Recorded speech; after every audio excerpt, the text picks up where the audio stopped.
Thank you very much. Good morning, everybody. So I will call to order the Public Improvement Commission hearing of March 2nd, 2023. Mr. Lyman, please take a roll call. Certainly. Would the representative from the Public Works Department please state his or her name for the record? Yasha Franklin Hodge.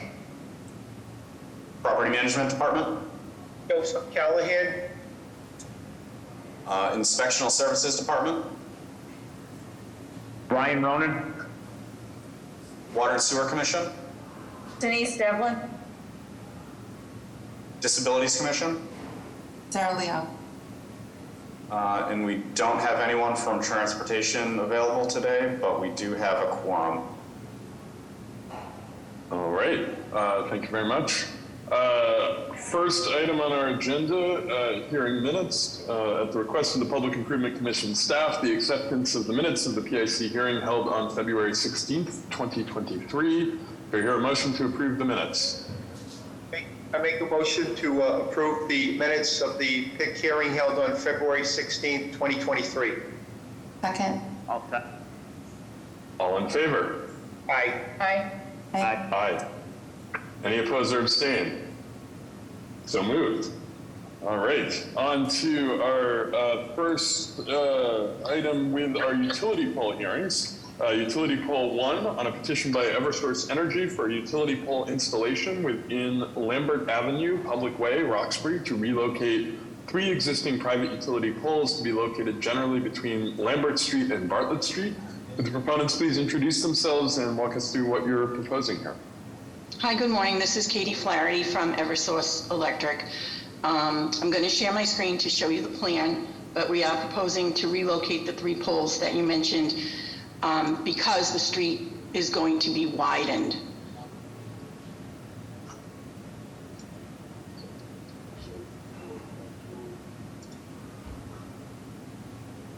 Can you see the screen? We cannot yet.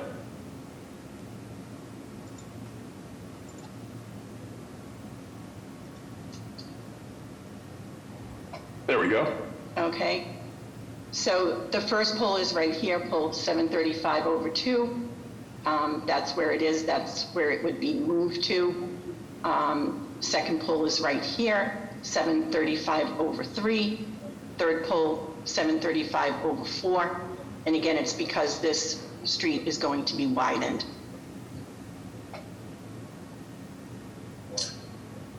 Thank you very much. Commissioners, any questions?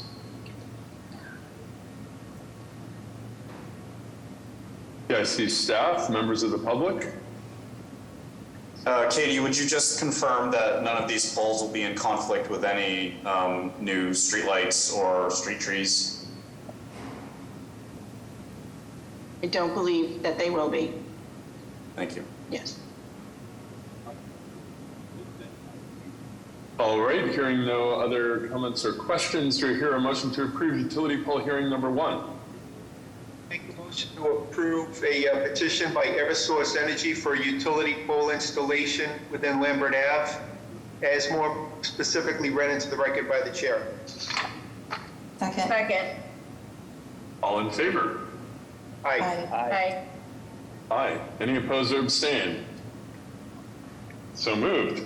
On to utility pole hearing number 2 on a petition by Eversource Energy for a utility pole installation within Bartlett Street, Public Way, Roxbury, to relocate 1 existing private utility pole to be located at Bartlett Station Drive. Proponents, please reintroduce themselves and tell us about this action. Hi, good morning. It's Katie Flaherty again from Eversource Electric. I'm going to share the screen so that you can see the plan. Are you able to see it? Yes, we are. Okay. So the existing pole is right here, 669/4. This Bartlett Station Drive is a new roadway that has been designed. So we're asking to move the pole over to the curb area right here. Commissioners, questions? I just wanted to confirm that the pole won't be in conflict with the proposed pedestrian ramp at this intersection. It will not be. Great, thank you. PIC staff, members of the public? Just same question, Katie. Can you confirm that the pole won't be in conflict with trees or lights as well? It should not be, correct? Great. And I just will take this opportunity to remind members of the public, if you wish to ask questions or provide testimony, please use the raise hand function at the bottom of your screen. All right, seeing no raised hands, do I hear a motion to approve utility pole hearing number 2? I make a motion to approve a petition by Eversource Energy for utility pole installation within Bartlett Street, as more specifically read into the record by the chair. Second. All in favor? Aye. Aye. Aye. Thank- Any opposed or abstained? So moved. Thank you very much. Thank you. All right, on to public hearing continued, number 1, on a joint petition by Willow Baker LLT, 85 Willow Court Condo Trust, 8 Baker Court Condo Trust, and 12 Baker Court LLC for the widening and relocation of the existing right-of-way lines of Baker Court, private way open to public travel, Dorchester located on both sides, generally at address number 16, northeast of Willow Court. This was new business on January 26th, a public hearing on February 16th, and as shown on a set of plans entitled City of Boston Public Works Department Engineering Division Widening and Relocation Plan, Baker Court Private Way, Dorchester District, 2 sheets dated February 13th, 2023. The proponents please introduce themselves, give us a brief reintroduction to the project, and let us know about any changes or resolved issues since your last hearing. Yeah, good morning, Mr. Chair, members of the commission, Attorney Nick Zazula, McDermott, Quilty, and Miller. With me today on behalf of the proponent, Willow Baker LLC, is Adam Sarbaugh. We also have our civil engineer, James Downing, and Maddie Blanchard from Howard Stein Hudson, and Jim Lee from PCA Design, who's the project architect. By way of a quick background, as you had requested, Mr. Chair, next slide, Jim, I think, if you're controlling it, or Maddie. You know, this site, you can see here, it's about 1.3 acres. It's 75 Willow Court, 78 Willow Court, and 16 Baker Court are the 3 sites. It's in Dorchester South Bay area, along Allstate Road and Mass Ave. Next slide. So the proposed project includes a new multi-building residential development, about 181,000 gross square feet, 3 new buildings again, up to 191 total residential units spread throughout, and on-site vehicular parking spaces, both in garage and at grade. Building 1 is at 75 Willow Court, which is there on the rear. That is about 86,000 square feet. It's 85 rental units and has some at-grade surface parking.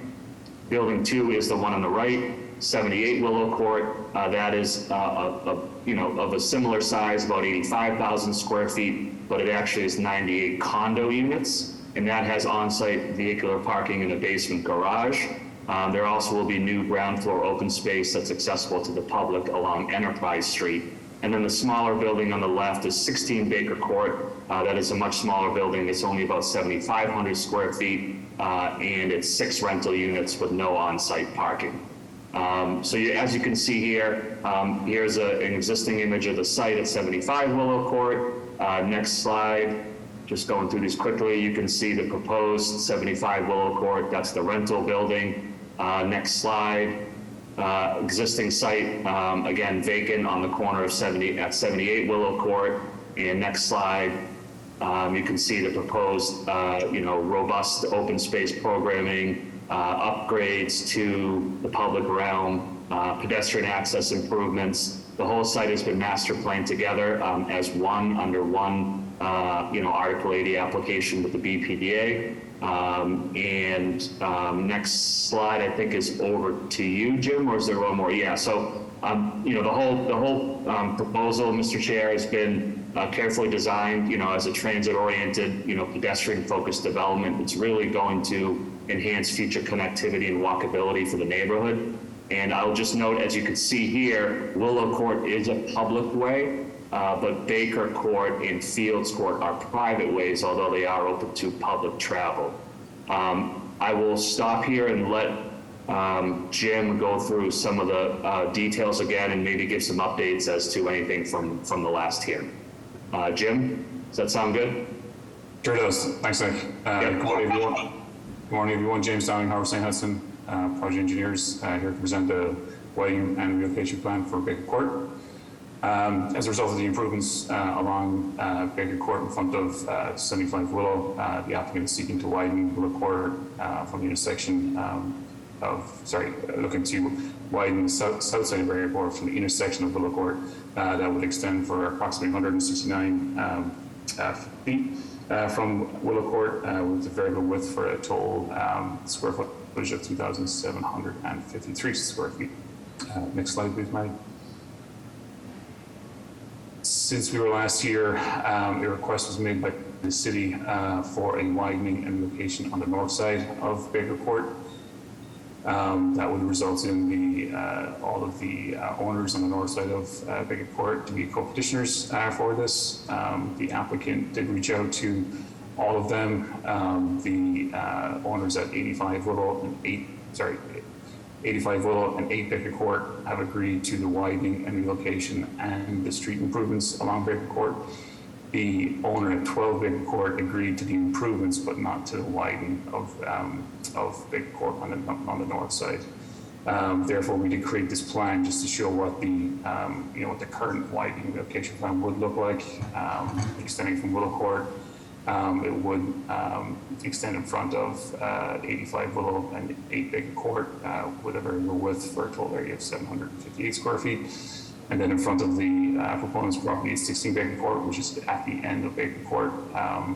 It would have a variable width for a total area of 132.5 square feet. The applicant is fully committed to constructing the improvements in front of 12 Baker Court. And we'll certainly continue, having a discussion with that property owner and with the city to come to a resolution on that. I don't know, Todd, if you care to add anything to that or fill in any holes in that dialogue.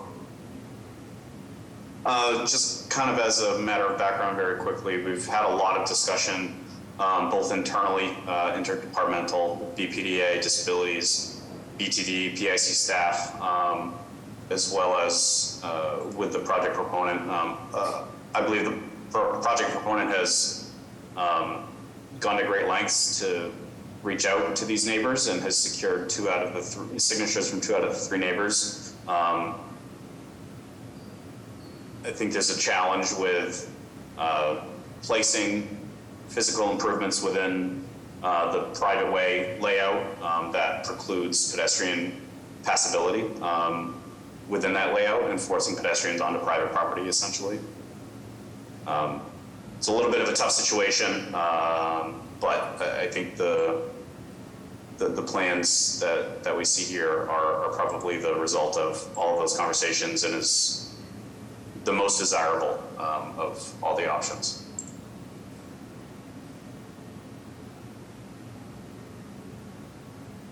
Thank you. Any other comments from the proponents before we turn it over to commissioners for questions?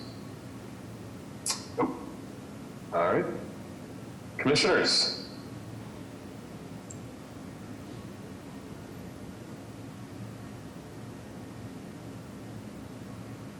No questions.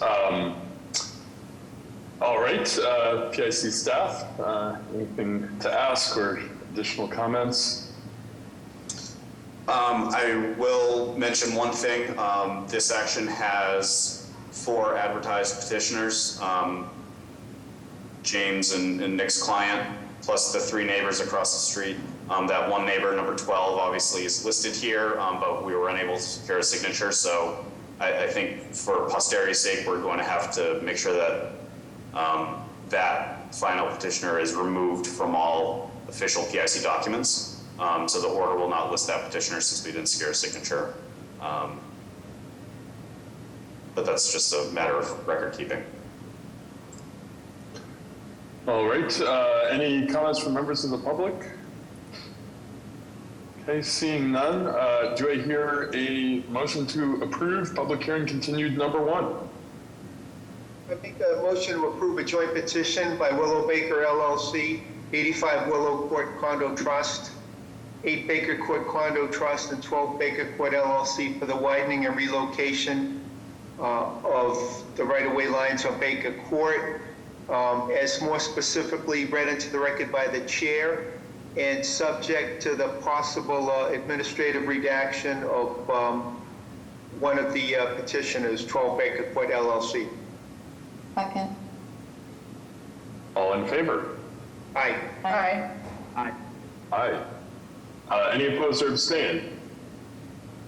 So moved. On to public hearing continued number 2 on a petition by Willow Baker LLC for the widening and relocation of the existing right-of-way lines of Willow Court, Public Way, Dorchester, located on its northeasterly side at address number 75, generally southeast of Baker Court. New business on January 26th, first public hearing on February 16th. As shown on a plan entitled City of Boston Public Works Department Engineering Division Widening and Relocation Plan, 75 Willow Court, Public Way, Dorchester District.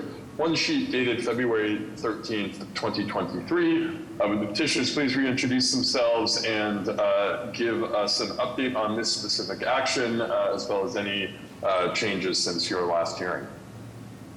Good morning, James Downing, Howard St. Vincent Project Engineers. There were no changes to this action since you were the last here for new business. As a result of the improvements in front of 75 Willow, along the frontage on Willow Court, the applicant is seeking to widen Willow Court. This widening would extend from the intersection of Baker Court in a southerly direction for approximately 114 feet. It will be variable width for a total area of 1,267 square feet. I'm happy to answer any questions commission members may have. Commissioners?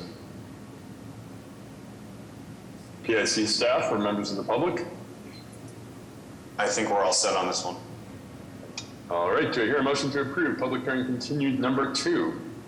I make a motion to approve a petition by Willow Baker LLC for the widening and relocation of the right-of-way lines on Willow Court, as more specifically read into the record by the chair. Second. Second. All in favor? Aye. Aye.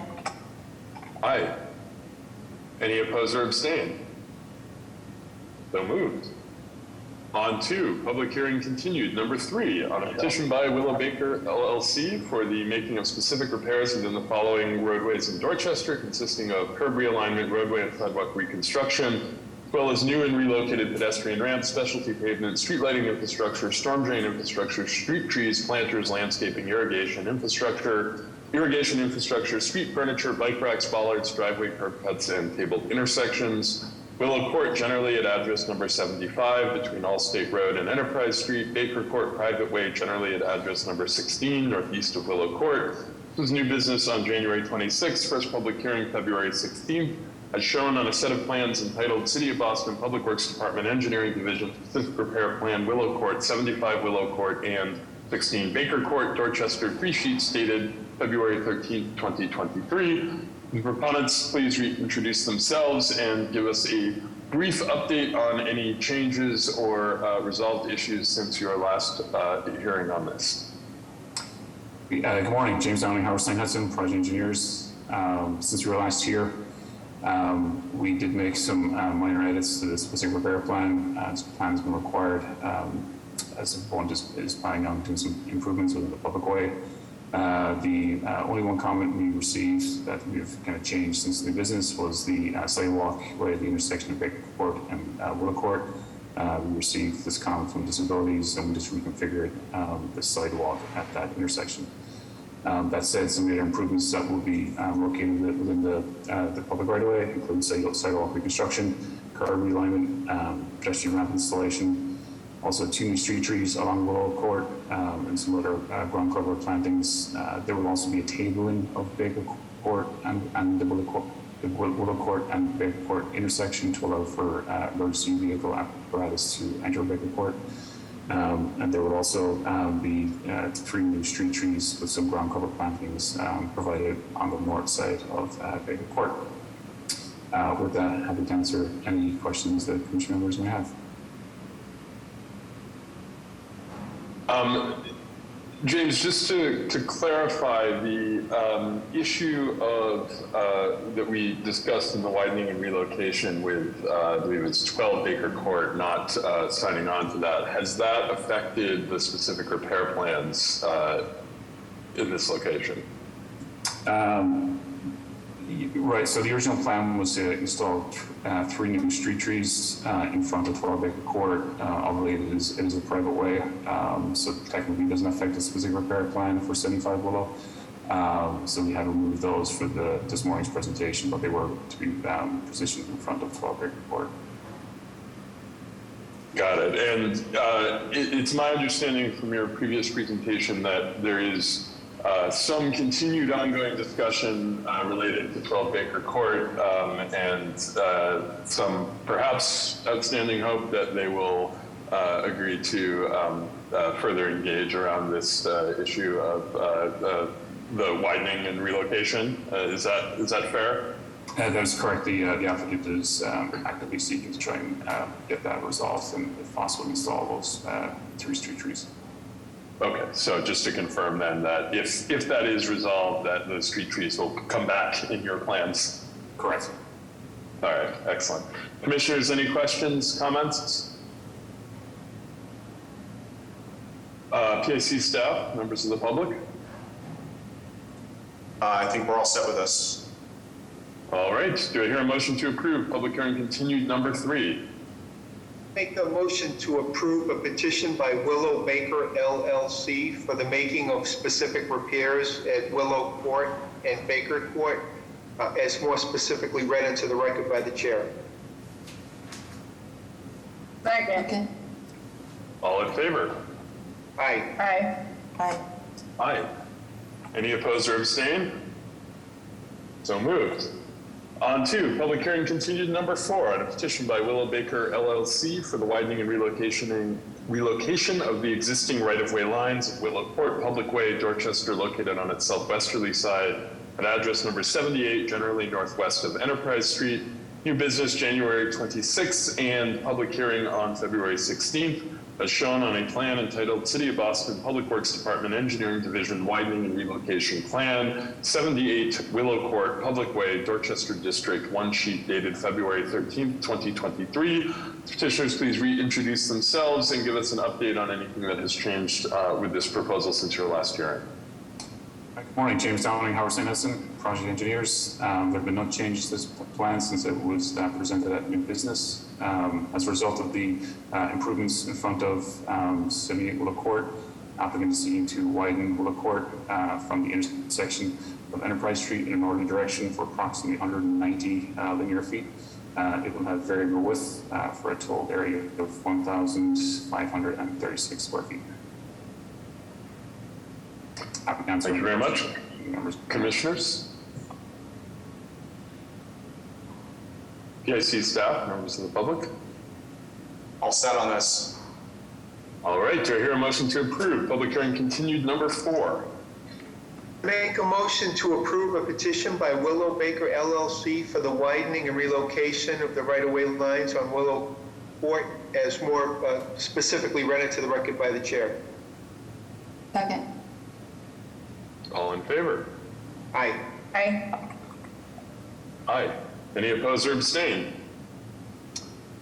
So moved. On to public hearing continued number 5 on a petition by Willow Baker LLC for the acceptance of a pedestrian easement adjacent to the following public ways in Dorchester. Willow Court on its southwesterly side at address number 78, generally between Enterprise Street and Baker Court.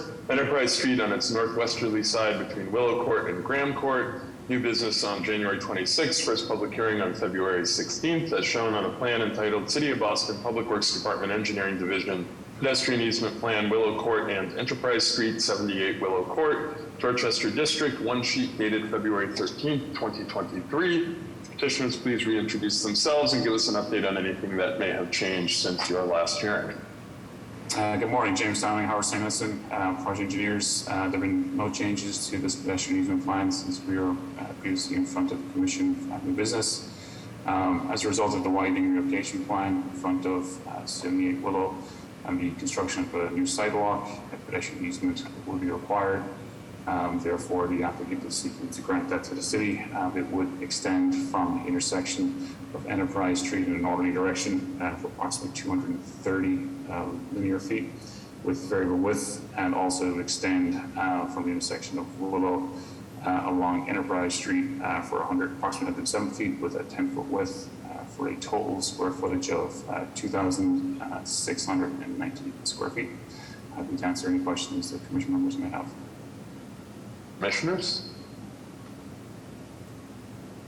PIC staff or members of the public?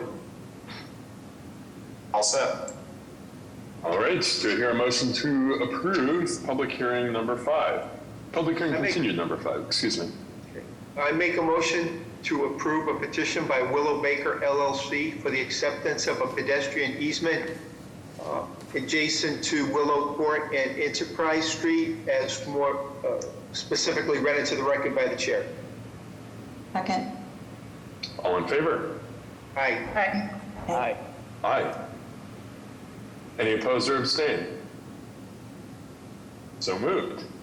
And on to our final item for this project, public hearing continued number 6 on a petition by Willow Baker LLC for the making of specific repairs within the following roadways in Dorchester, consisting of curb realignment, roadway and sidewalk reconstruction, as well as new and relocated pedestrian ramps, specialty pavement, street lighting infrastructure, storm drain infrastructure, street trees, planters, landscaping, irrigation infrastructure, street furniture, bike racks, driveway curb cuts, tabled intersections, and a median island. Willow Court, generally at address number 78 between Allstate Road and Enterprise Street between Willow Court and Graham Court private way northwest of Enterprise Street. New business on January 26th, public hearing on February 16th, as shown on a set of plans entitled City of Boston Public Works Department Engineering Division Specific Repair Plan, Willow Court and Enterprise Street, 78 Willow Court, Dorchester, 3 sheets dated February 13th, 2023. Petitioners, please reintroduce themselves and provide us with an update on any changes that have been made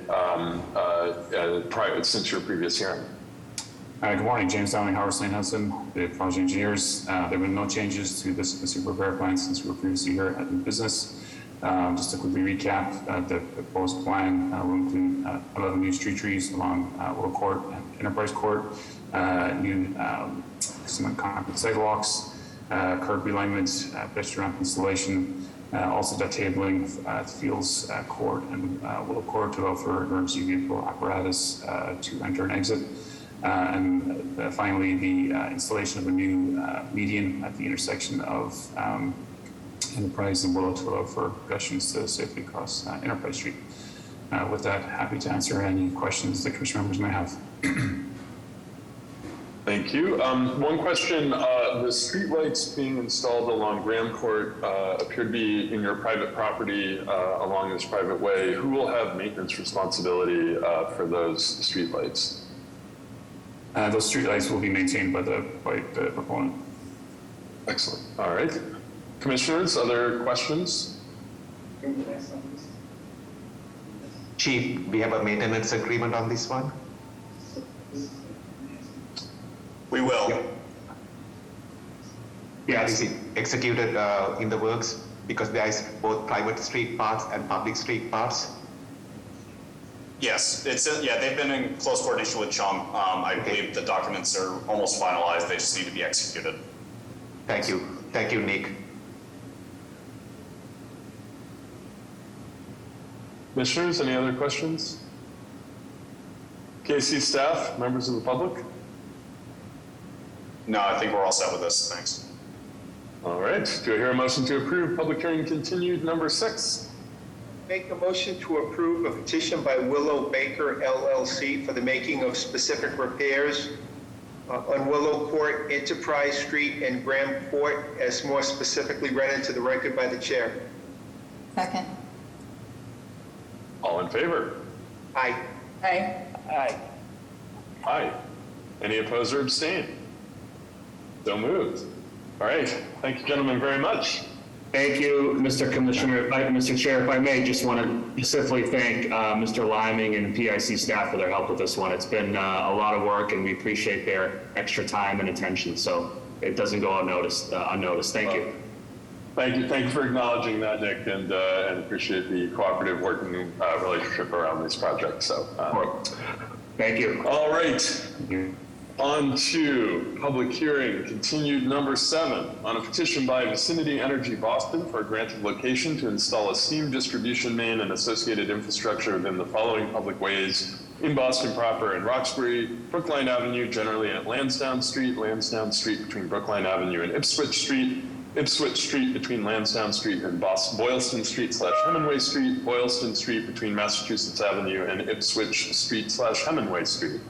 It was new business on January 26th with a public hearing on February 16th, as shown on a set of plans entitled City of Boston Public Works Department Engineering Division Grant of Location Plan, Lansdowne Street, Ipswich Street, Boylston Street, Vicinity Steam Line Extension, Fenway, 10 sheets dated March 1st, 2023. The proponents please introduce themselves and their affiliations, give us a brief reintroduction to the project, and please provide any updates, changes, issue resolutions since your last hearings. Good morning. Thank you, Mr. Chairman, and thank you to other commission members. My name is Robbie Burgess from Howard Stein Hudson. I'm joined today by Dan Kennedy, Don Sylvia, and Lindsay Sands from Vicinity, as well as Stephen Buckler from RMF Engineering, the design engineer on the project. And we're here to reintroduce this project since our recent new business hearing. The project seeks a grant of location from the City of Boston for approximately 3,000 feet of 18-inch diameter steam line. The purpose of the project is to support energy needs of residential and commercial developments in Boston's Fenway neighborhood. I'm going to turn the presentation over quickly to Dan Kennedy, who's going to reintroduce the commission to the benefits of steam energy quickly. Let me share my screen. Morning. My name is Dan Kennedy. I am a construction project manager for Vicinity Energy. Some background on Vicinity. We're a district energy company operating in 14 major cities in the U.S., including Boston and Cambridge. In Boston and Cambridge, we have around 70 million square feet of commercial buildings that we serve, including hospitals and life science buildings. Currently in Boston, we have about 23 miles of installed infrastructure in the streets today, and we are looking to extend that into the Fenway neighborhood.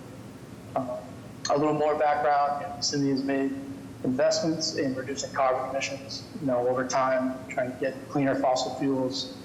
And looking into the next generation, we have procured steam boilers that would be electrified and that would be powered by wind or other renewable sources. We call this steam generation e-steam, short for electrified steam generation. Robbie, you can go to the next slide. It's a zero carbon energy product, and the new developments in the Fenway neighborhood, are interested in meeting their carbon reduction goals and have asked us to extend our steam system into the Fenway area so that it can be provided to those buildings. And again, the energy source is wind and solar as the primary source, and using electric boilers to boost. That's the introduction. Robbie, I'll throw it back to you. Sure. Thanks, Dan. Scope of work, as I mentioned, approximately 3,000 linear feet of 18-inch steam line. Construction mitigation, we understand this is a sensitive neighborhood. We've done a lot of outreach and coordination, as I'll go into in a little bit more detail later on. Generally, the approach is to work with all the stakeholders, make sure all of their needs are met and concerns are addressed. Coordination of traffic, work hours, work locations. We understand this is a sensitive area and work needs to proceed with extensive coordination. Generally speaking, the project intends to replace anything that is affected by the installation of the steam line in kind. That includes sidewalks, curbs, pavement, bollards, street trees, anything that the project touches, the intent is to replace it as it was or better.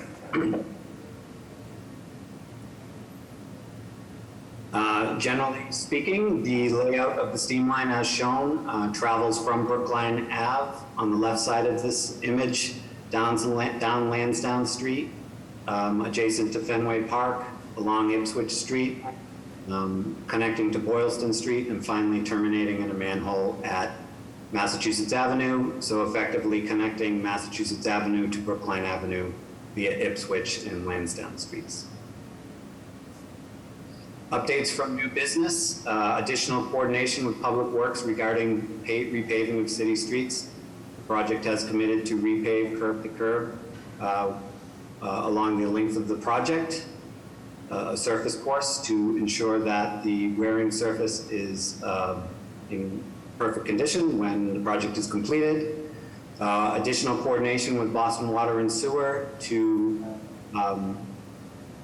coordinate the crossing of the Stony Brook culvert, relocation of the steam line from the DCR side of Ipswich Street to the MassDOT property at the Muddy River crossing. And I'll show you that in a moment.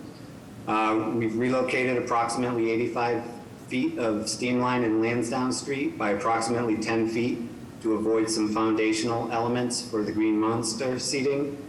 Ongoing coordination with the Fenway Group regarding restoration of sidewalks and street features on Lansdowne Street.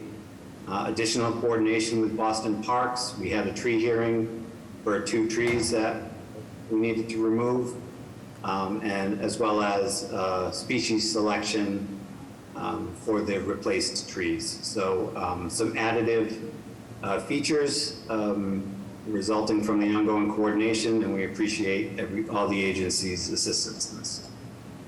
I'll quickly go through the routing, which I had introduced at new business, and I'll show you the changes that have occurred. On this first slide here, you can see this is the 85-foot.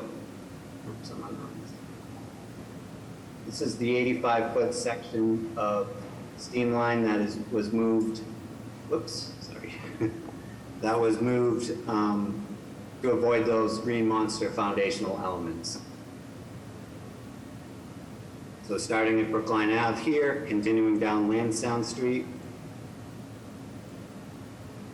The steam line was moved out of an easement for the Fenway Group here, approximately 5 feet from its prior location, but generally still within the sidewalk. So avoiding the Fenway Group's easement. Coming down Lansdowne Street, this manhole was relocated to get it out of the sidewalk per the MGM or the Fenway Music Theater request.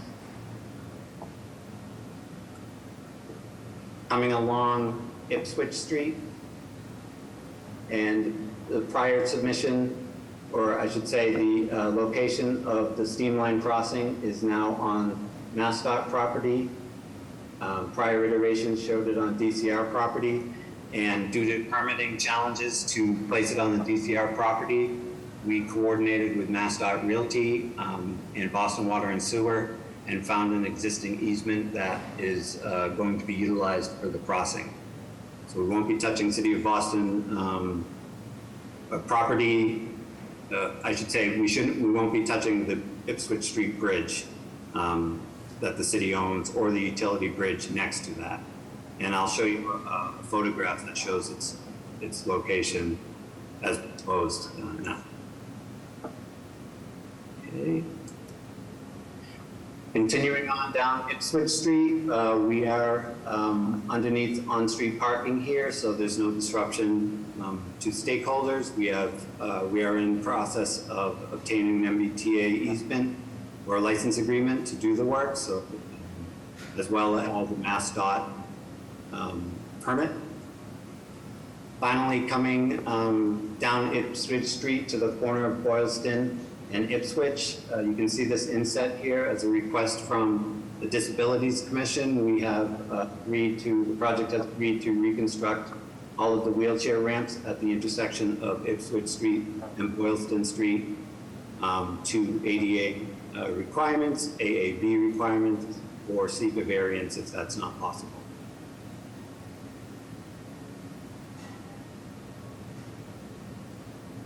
Finally, coming down Boylston Street and connecting into a steam manhole on Massachusetts Avenue. You see this heavy dashed line and inset here.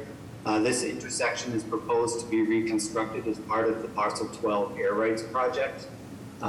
It was requested that this project reconstruct the wheelchair ramps at this location as well, but the Parcel 12 air rights project has that in their scope of work under their TAPA agreement, and it looks materially different than what's out there today. So for that reason, we think it's most appropriate for that project to reconstruct the wheelchair ramps in that location.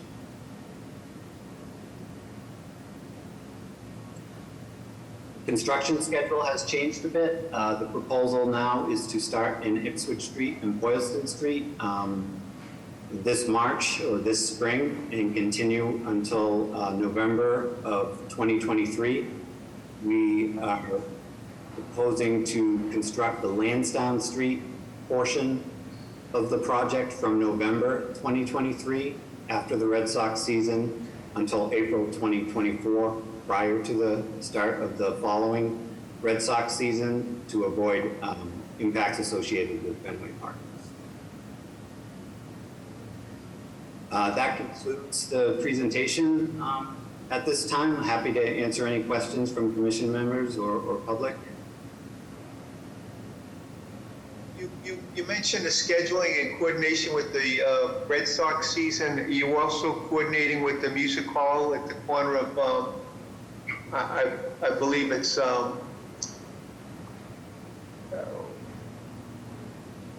Lansdowne and Ipswich. Are you coordinating with them also?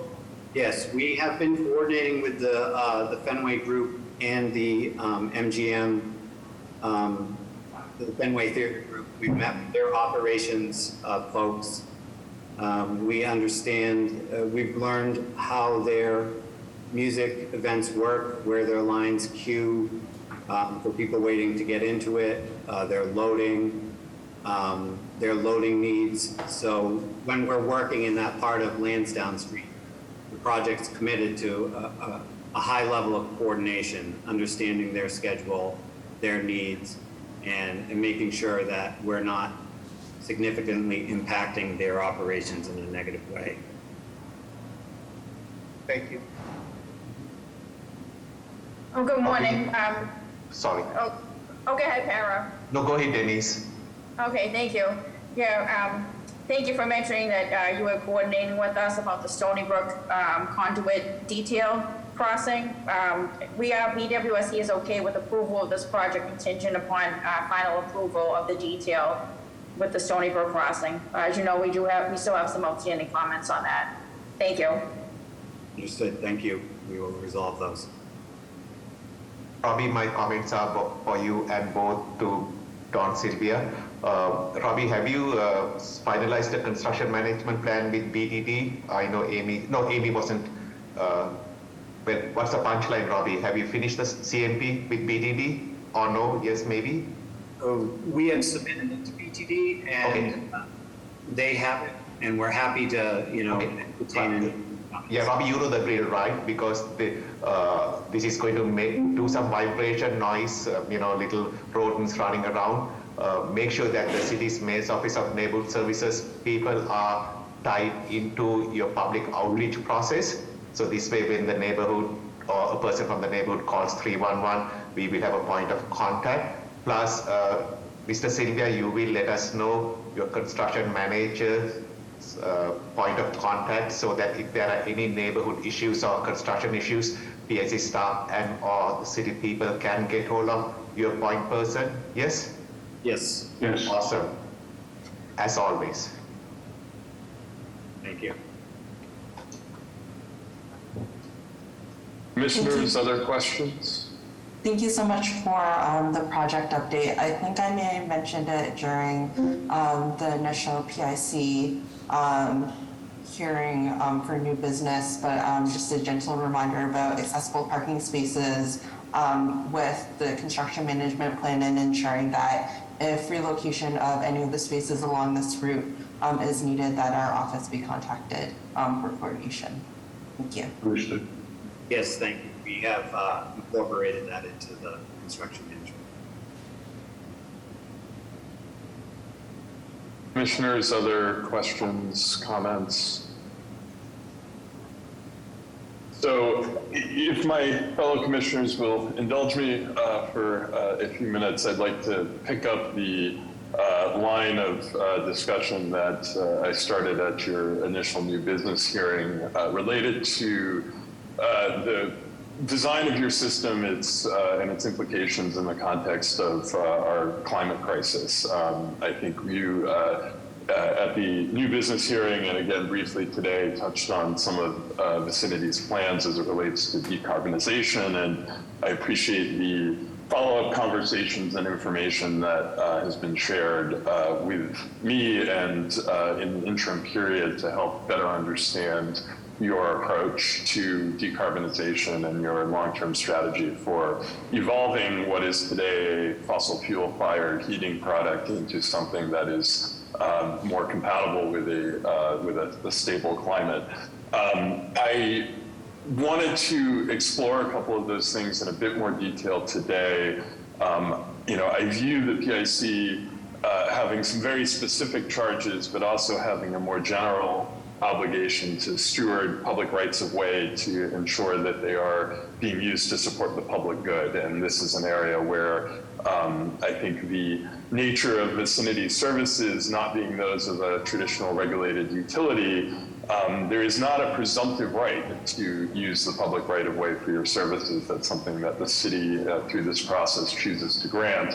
And so I think there's a little bit of an extra impetus for us to make sure that we are doing that grant with full knowledge and appreciation of the ways in which the services you're offering benefit or not the public interest. And from where I sit, right, when we look at your system today, it is, as I said, a fossil fuel system. And you have put forth a fairly ambitious plan for decarbonizing that system. If those plans are followed through, if they are successful, I see your product as being a way to potentially decarbonize heating in many of the large buildings in Boston, something that we need to do urgently. But if the plans that you've put forth are not implemented, if they're scaled back, if they prove to be technically or financially infeasible, the risk here is that we are improving an expansion of a fossil fuel system that could ultimately lock in high carbon heating for quite a long time if the decarbonization strategy you're proposing, for whatever reason, does not come to pass. So, understanding that this is, for us to approve this is a little bit of us making a bet that your plans are strong, a bet that you will follow through on those decarbonization plans.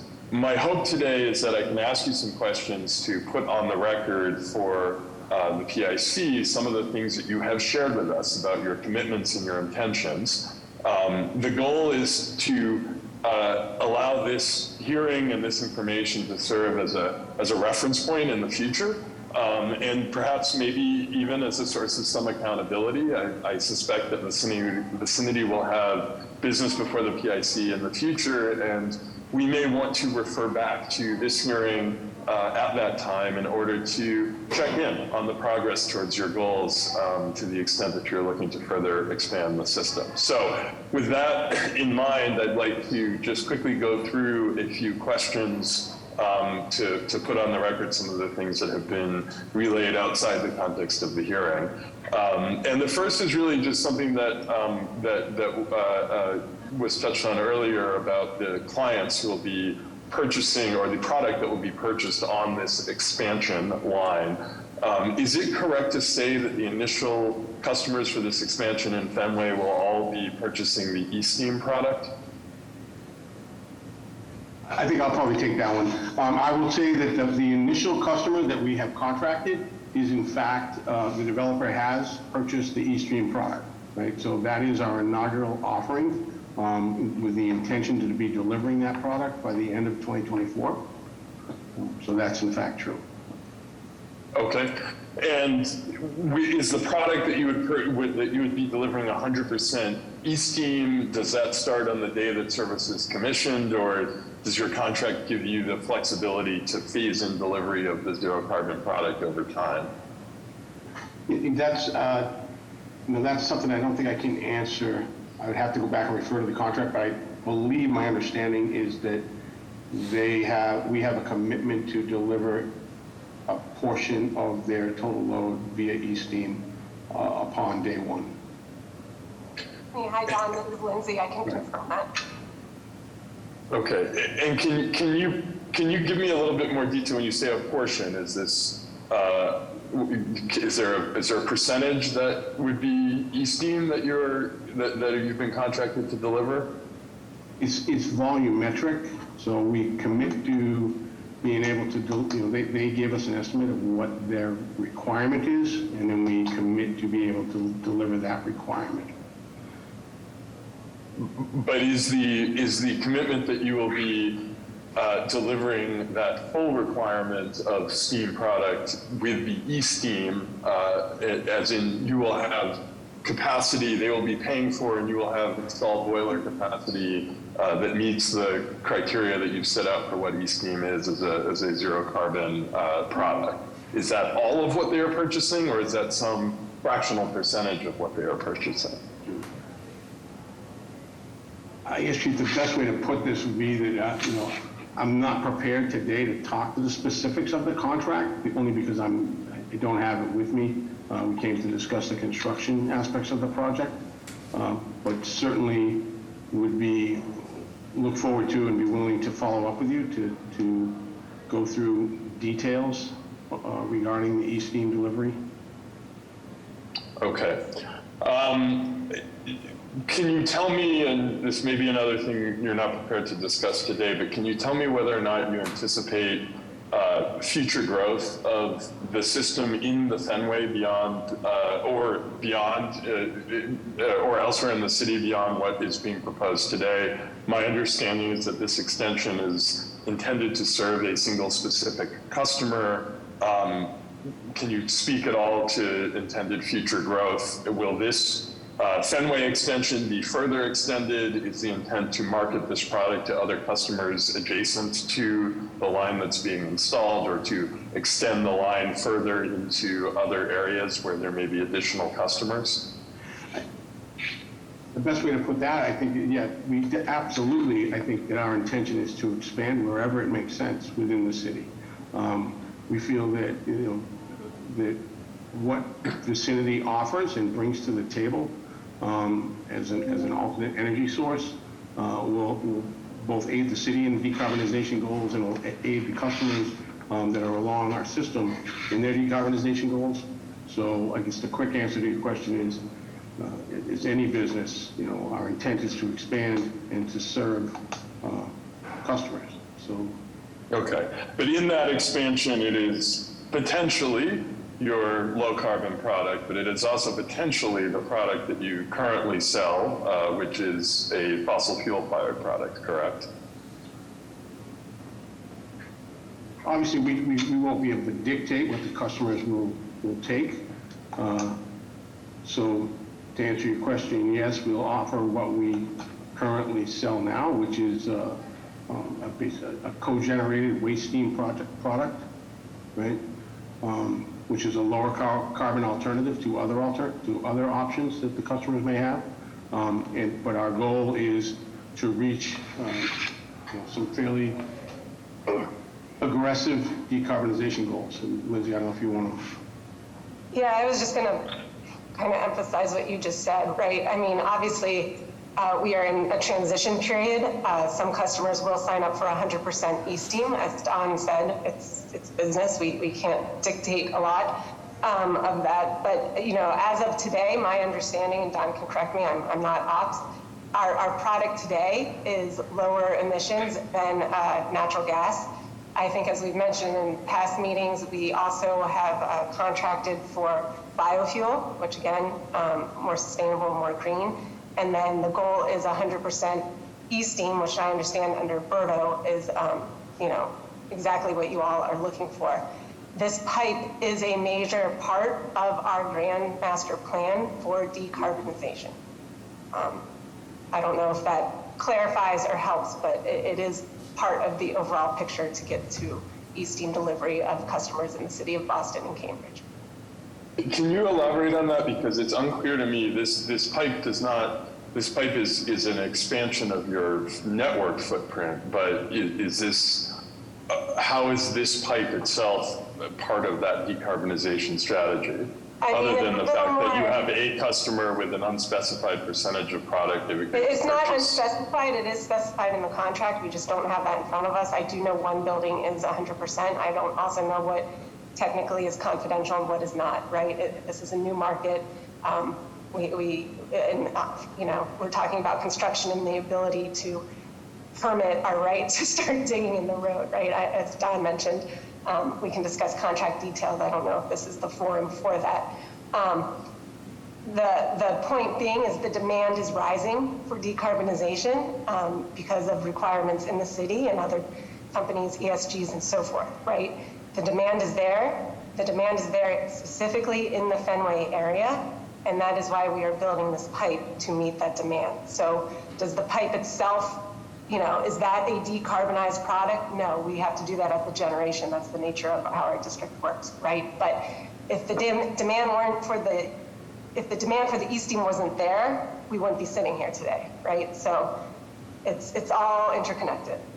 I mean, I appreciate that point, but the problem is that you've not actually given us clarity on that demand, other than that it exists. There is some amount, but that's not been quantified, and it's very hard to know for us sitting here today of the product being purchased on this expansion. Is that 100% decarbonized? Is that 10% decarbonized? Is this an exercise in a company sort of being able to check a box to say we've done some minimum threshold of decarbonized heating, right? You've not provided any quantification, and you've told us that you will continue to offer your full product portfolio, which right now includes both decarbonized and fully carbonized steam products on top of this expansion network. So there is a very reasonable scenario in which, or a very plausible scenario in which this expansion becomes a vehicle not to expand decarbonized steam, but to expand your carbonized product into new locations and new buildings,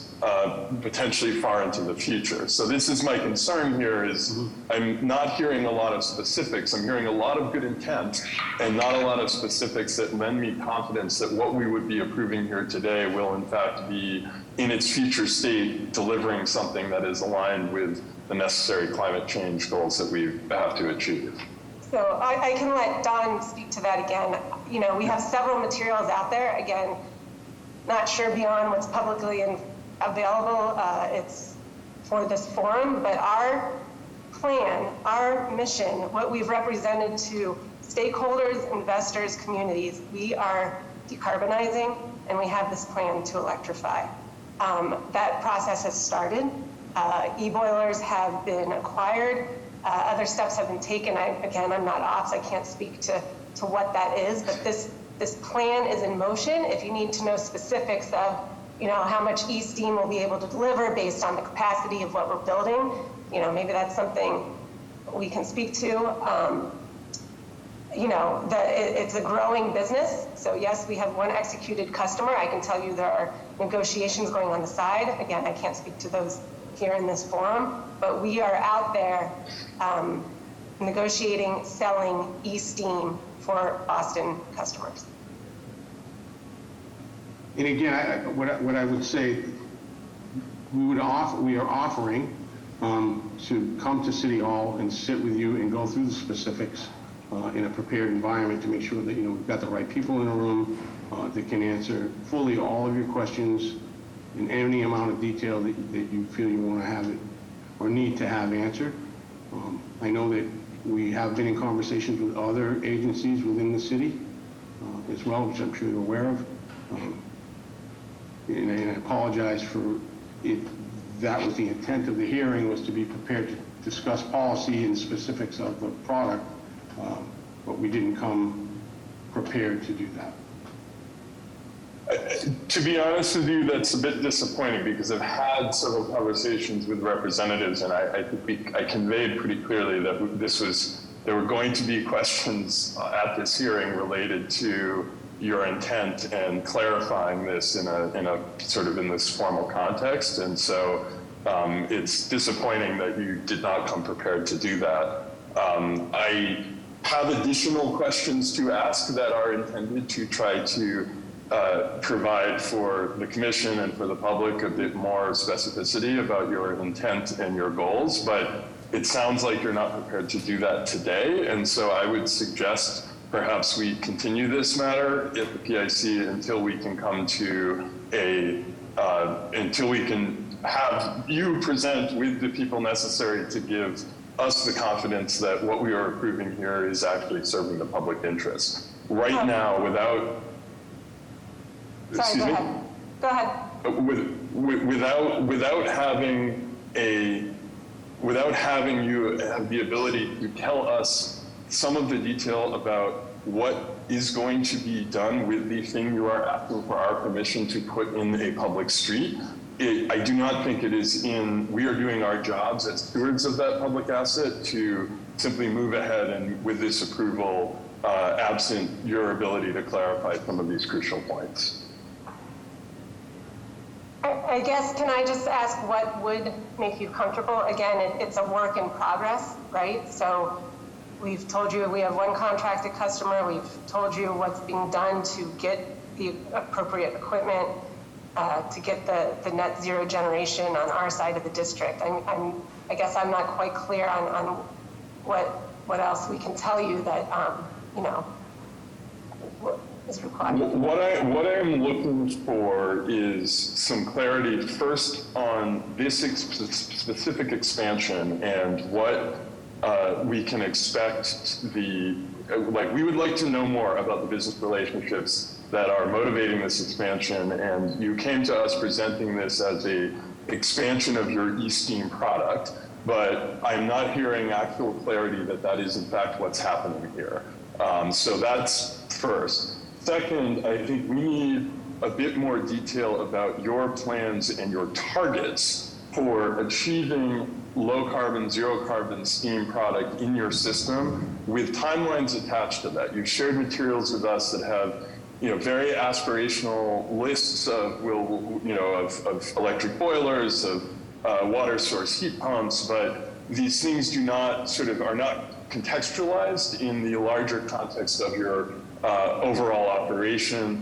For example, we don't have clarity on, for example, when you expect to fully decarbonize your Cambridge facility, or what that timeline will look like, simply that you intend to add some e-boilers, but there's not being clarity provided about the intent of retiring fossil fuel infrastructure that is currently feeding the system. That also applies for your locations at Scotia and Neyland in the city of Boston. We have not seen any timeline on how those facilities will either be decarbonized or retired, nor any specific plans about the pathway that you would imagine to get there. This is both an issue in the case of these facilities of larger overall carbon intensity and carbon emissions, but also an issue of localized air pollution in the case of the Neyland facility. We have not seen any kind of clarity about how you intend to audit or review the sort of zero carbon pledges. The way that your Cambridge facility operates because of its function as an electric power source on the grid is complicated, and the nature of any sort of zero carbon commitment typically involves multiple parties from the generation side through to the delivery side, and it is very unclear to us the level of accountability, of transparency, and of the independent assessment of your zero carbon claims that you're expected to do. So these are some of the things that we would like to have answered, and I am frustrated here because I think I've raised these questions and related questions with your representatives, and I've indicated that this hearing, that these questions will be asked, or questions around these topics will be asked, and so it's frustrating to hear that you did not come prepared to answer them. And I will speak for my part that I am uncomfortable with us, again, moving forward to approve something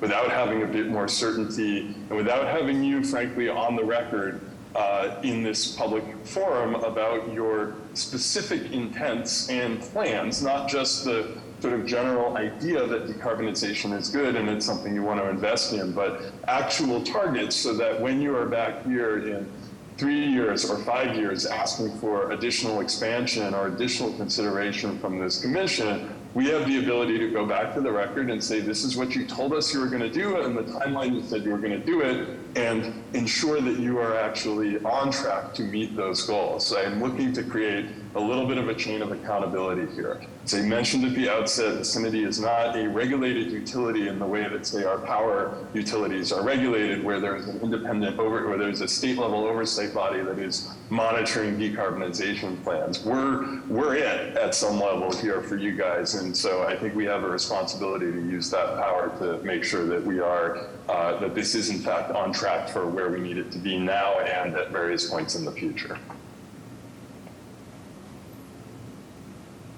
I guess just in response to that, and I hear your frustration, and I share a little bit of your frustration, maybe from the other side. We have made commitments to be able to deliver decarbonized steam to at least one building in that neighborhood, and the only method to do that is to install this pipeline. And we have made commitments on a dedicated timeline. So to further delay that does create harm to our commitment. I thought as well that these points that you brought up had been discussed with you by others that are probably more appropriate to discuss them. And again, we came here to talk more about the installation of the pipeline than policy. And we would hope that the commission would allow the project to proceed while we continue the conversations. Again, I guess I don't know what happened in this communication breakdown, because I think it was, I thought that I had clearly communicated that we were going to, that I was going to bring matters of policy to the table here, because in my view, they're inextricably linked with the specific actions that you are asking us to take here. And that does not seem to have been effectively communicated.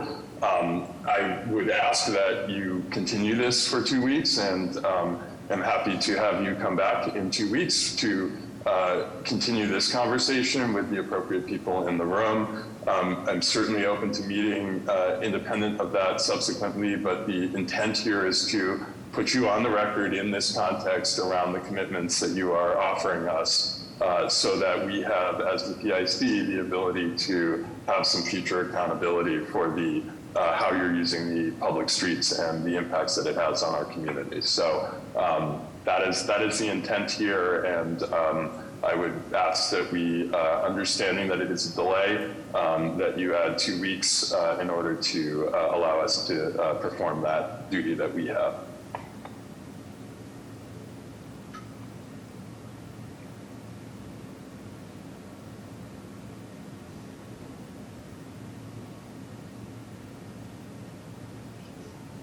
I guess I don't know how to respond to that, other than, it's the commission's will to do as they want. We would ask that there be specific questions that you're asking us to address, and I'll make sure that the proper folks within the business get you specific answers to your question.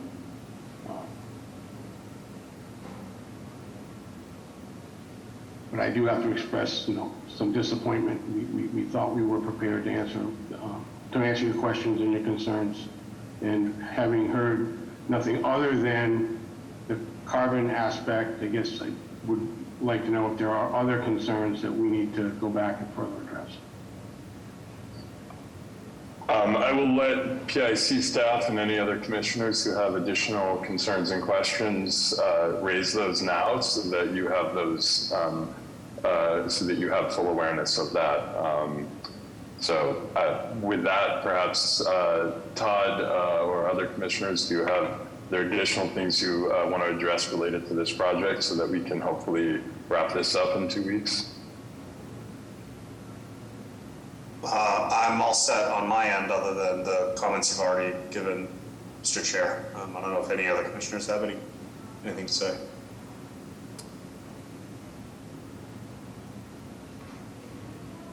Joe, if you're speaking, I think you're on. I apologize, I was on mute.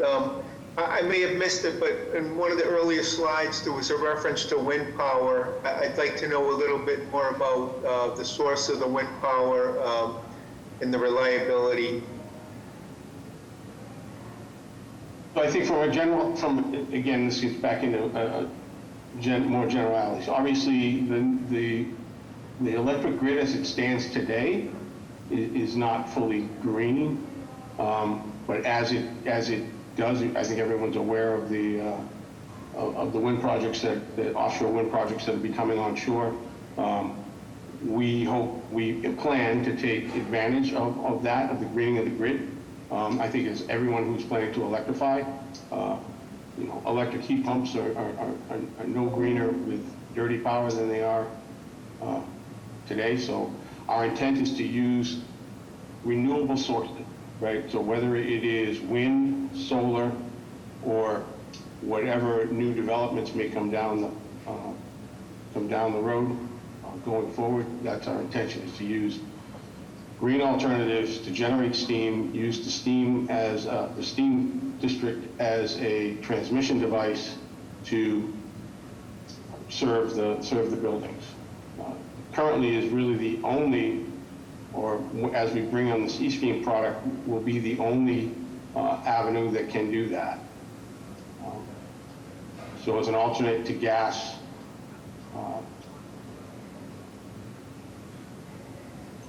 to be able to use steam and generate it with clean power. I just want to summarize by saying that, we are doing what's being dictated by the city. I mean, the city has agreed that our decarbonization of our facility is instrumental in meeting its goals and emissions, right? And we are just telling you how we are getting there. We've stated the 2024 deadline. We've stated, I don't have to rehash it, but that's the information we have to date. This is happening.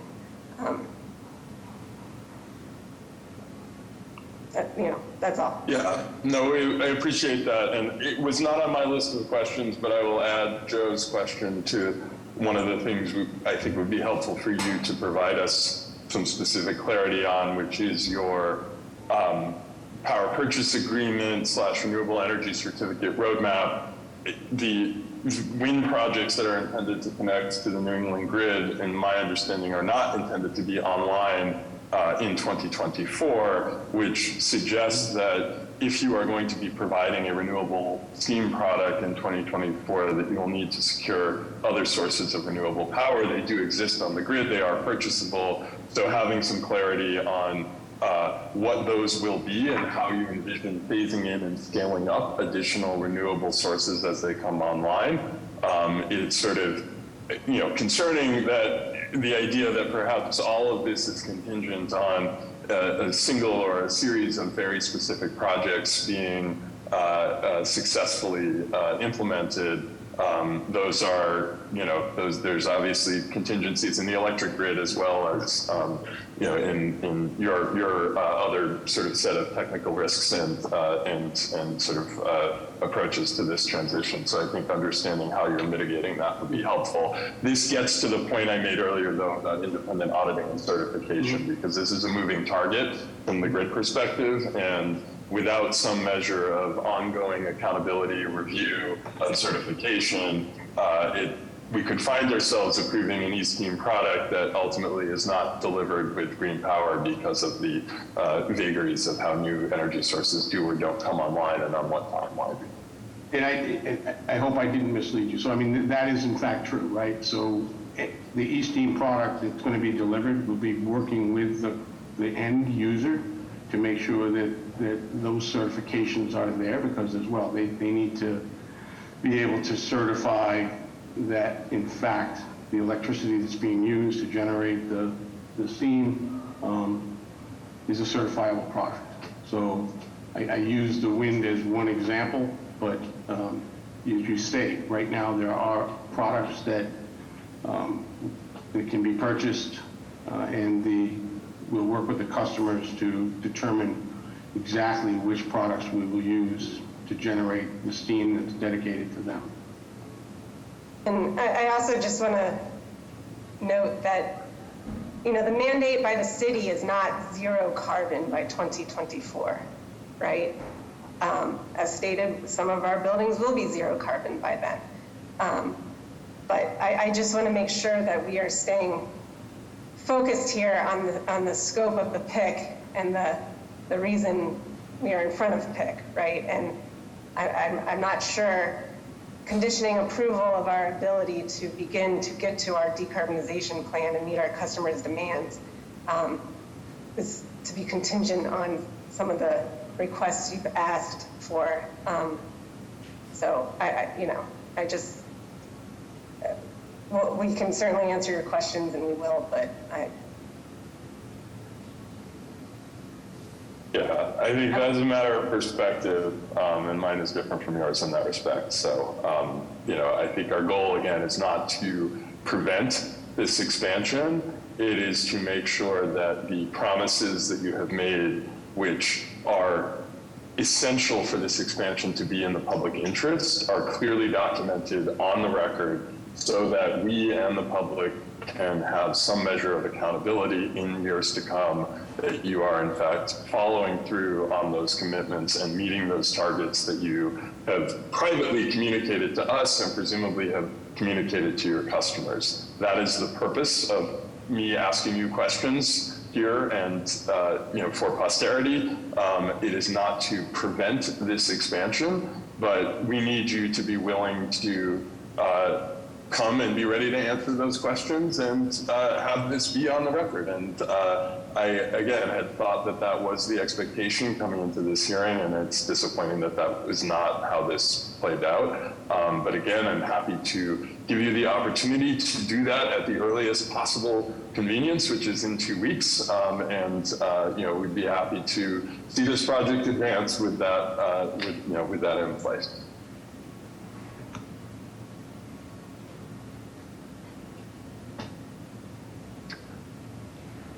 So with that, I think we have to, I believe the proponent has to request the continuance.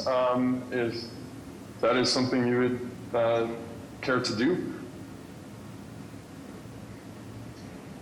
Yeah, I guess if that's the procedure, then yes, the proponent would request to continue for 2 weeks to come back and present to the commission and answer specific questions that they may have between now and then to make sure that we've fully addressed whatever concerns they have regarding policy and decarbonization. and just to confirm that will be the only scope of that meeting. That will be the focus. I've not heard any other comments from PIC staff or commissioners, so I don't believe there's any other additional material to cover at that time.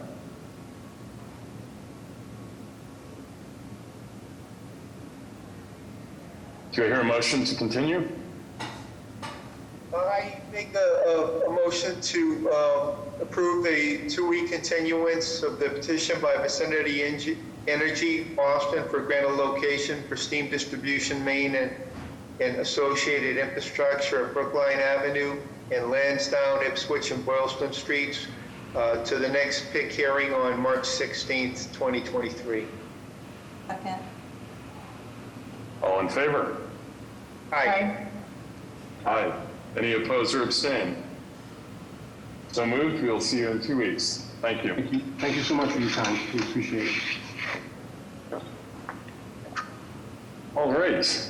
On to our next item of business, public hearing number 1 on a, let me just make sure I'm in the right place. Yep, public hearing number 1 on a joint petition by 425 Market Street LLC and the Boston Redevelopment Authority, DBA, Boston Planning and Development Agency, for the vertical discontinuance of portions of Market Street Public Way, Brighton, located on its northwesterly side at address numbers 415, 425, generally between Washington Street and Surrey Street, vertically above the grade of the sidewalk. This is new business on January 26th, as shown on a plan entitled City of Boston Public Works Department Engineering Division Vertical Discontinuance, 425 Market Street, Brighton, one sheet dated January 27th, 2023. The proponents please introduce themselves, their affiliations, and give us an update on any changes or resolutions since your first new business hearing. Thank you, Mr. Chair and Commissioners. Attorney Jeff Drago with Drago and Toscano with business address of 11 Beacon Street.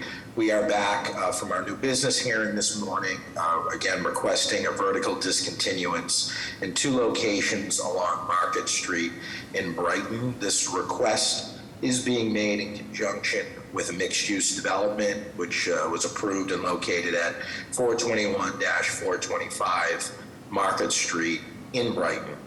The overall project, just by way of background, contains 23 residential units with 1 commercial space and 23 parking spaces.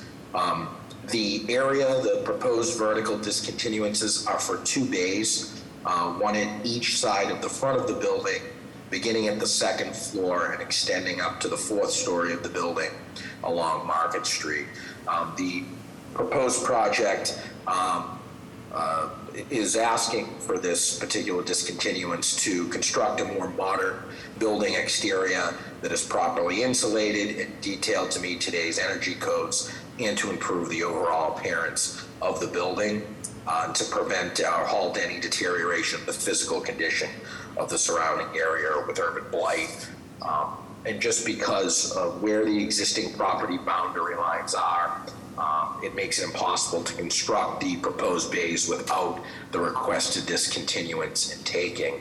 Since our last hearing before the commission, we did appear before the BPDA board.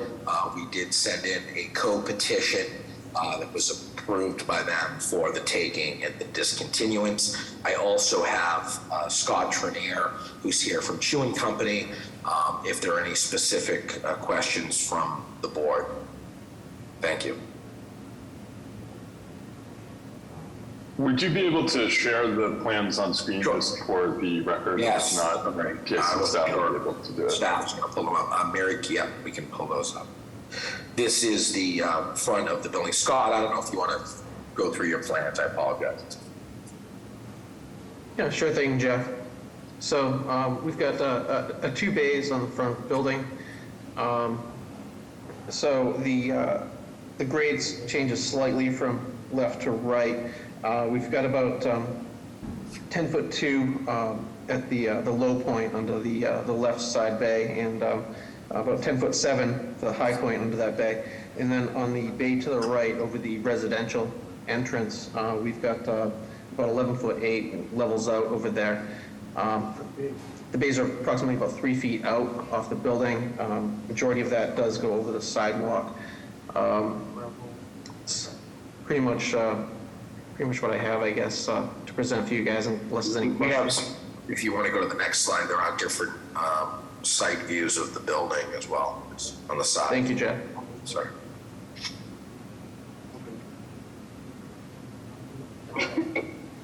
It's the rear. Thank you very much. Just to confirm, nothing has changed since your previous hearing, correct? That's correct.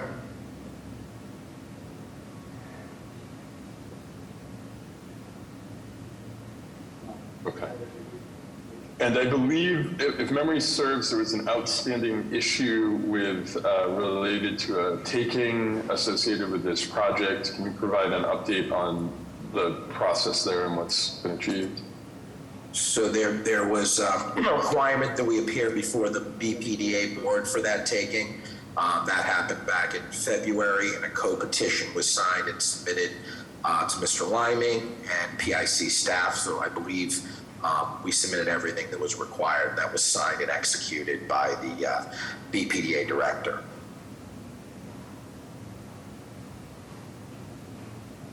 Yes, we received everything that we needed for that. Thank you. Great.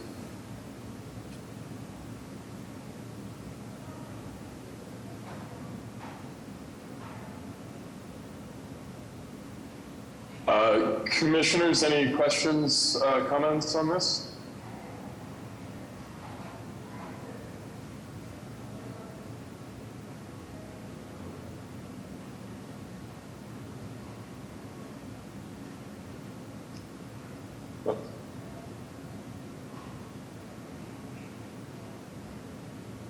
Okay, I may be experiencing some technical difficulties here. I'm not sure if this is affecting others or just me.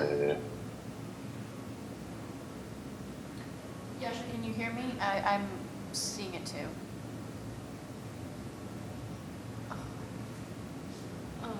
Yeah, I just turned my video off in the hopes that it conserves bandwidth. Are folks able to hear me okay?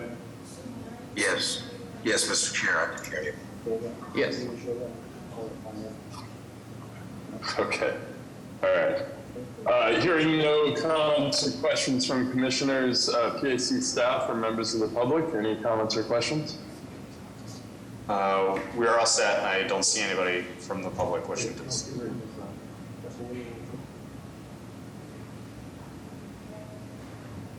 All right, do I hear a motion to approve public hearing number 1? Make a motion to approve a joint petition by 425 Market Street LLC and the Boston Redevelopment Authority, DBA, BPDA, to approve a vertical discontinuation, to approve a vertical discontinuance on Market Street as more specifically read into the record by the chair. Second.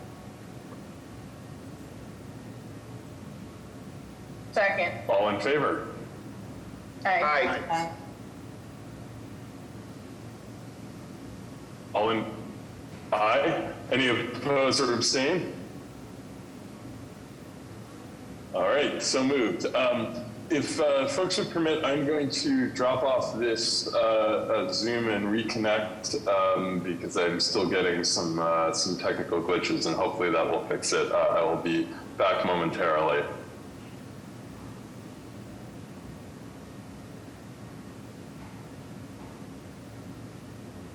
Sit tight, everybody.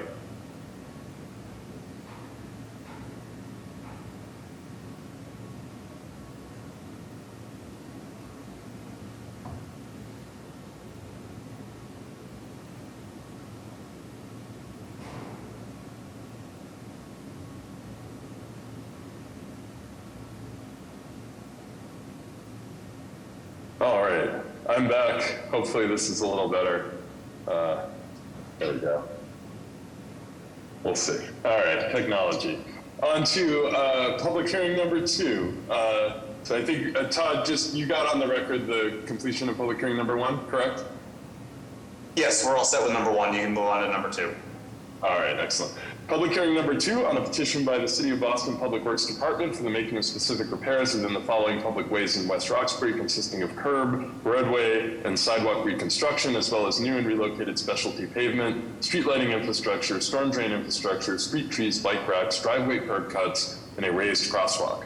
Arboretum Road, generally from Washington Street to its northwesterly terminus, Washington Street at Arboretum Road, new business on February 16th, as shown on a set of plans entitled City of Boston Public Works Department Engineering Division Specific Repair Plan, Arboretum Road, Roslindale, 10 sheets dated February 9th, 2023.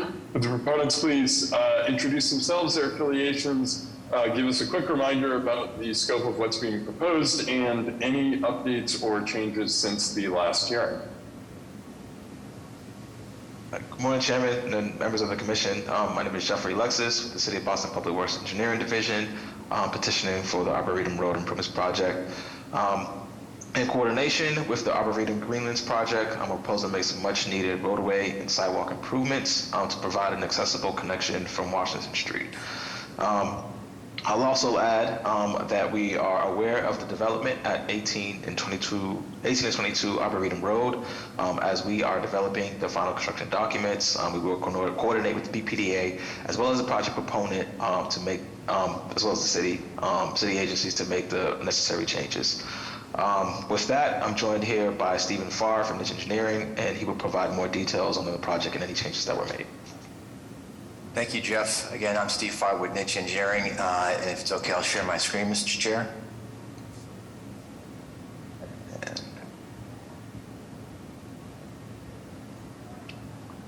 And can you see my screen, the Google Earth map? Yep, we see your desktop, we don't see the map. Oh, okay. You have quite a few documents on there. All right, sorry about that. Let me worries. see if I can stop sharing. You may need to specify a specific window when you share. Yep. And I'm trying to.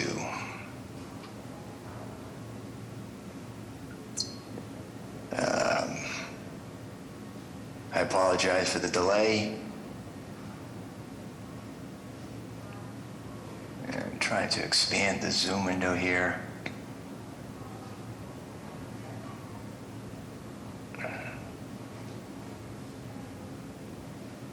And do you see anything now? No? No, we're still seeing your desktop.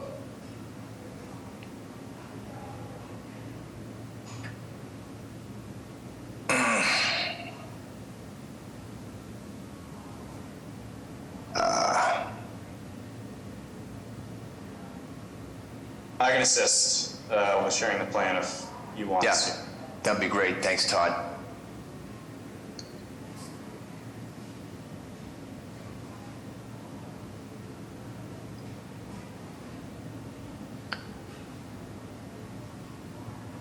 Floor is yours. Thank you, Todd. Yes. Can everybody see the plan now? We can. Thank you. So Arboretum Road, as we said 2 weeks ago at New Business, is a small 350-foot long road. It's just about a half mile south of Forest Hills Orange Line Station. Washington Street obviously is on the right of this plan, and it's a dead-end road with the commuter rail tracks on the left side of the road. And there is a tunnel underneath the commuter rail tracks that provides access to the Arnold Arboretum and points to the west. So again, as Jeff mentioned, the goal of the project is to provide increased pedestrian bicycle improvements to access the Arboretum, the Arnold Arboretum on the other side of the tracks. So this project includes, again, reconstruction of the roadway, new curbing, new sidewalks, new driveways, street trees, and as Jeff said, on the left side is the parcel that will be redeveloped, and we will coordinate with BPDA and the proponent at such time as those plans are known to specifically update the construction documents to reflect that. At the last meeting, we were asked to shift the raised crossing of Arboretum Road, which is adjacent to Washington Street on the right side of the plan. There are 2 pedestrian ramps in that location. Thank you, Todd. And we did move that closer to Washington Street to be more in alignment with the desired line. This is a raised crossing, so there is a small ramp up from the gutter line to the raised crossing and then back down to Arboretum Road. There was also a subsequent request from Public Works to change the surface of asphalt sidewalks to concrete sidewalks. So we've incorporated that in this plan where all the sidewalks are cement concrete sidewalks and the driveways are cement concrete as well, all the way up to the westerly end of Lanesville Terrace, which is a private way. This section beyond this, we have left that asphalt because, again, that is the area where the proposed development will be. I think that basically covers all the changes. I'll take any questions. Commissioners?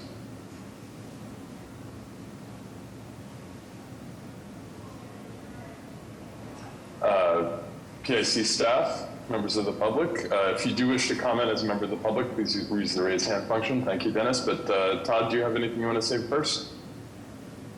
No, I'm all set. Go ahead, Dennis. Thank you very much for the opportunity. I simply want to reiterate for the record some concerns about the raised sidewalk at Arboretum Road and Washington Street. Again, Arboretum Road is the sole access for a food production company on this street. Arboretum Road is their only access for delivery of raw materials and the export outbound of the completed product. And so there are heavy vehicles in and out of this street all throughout the week.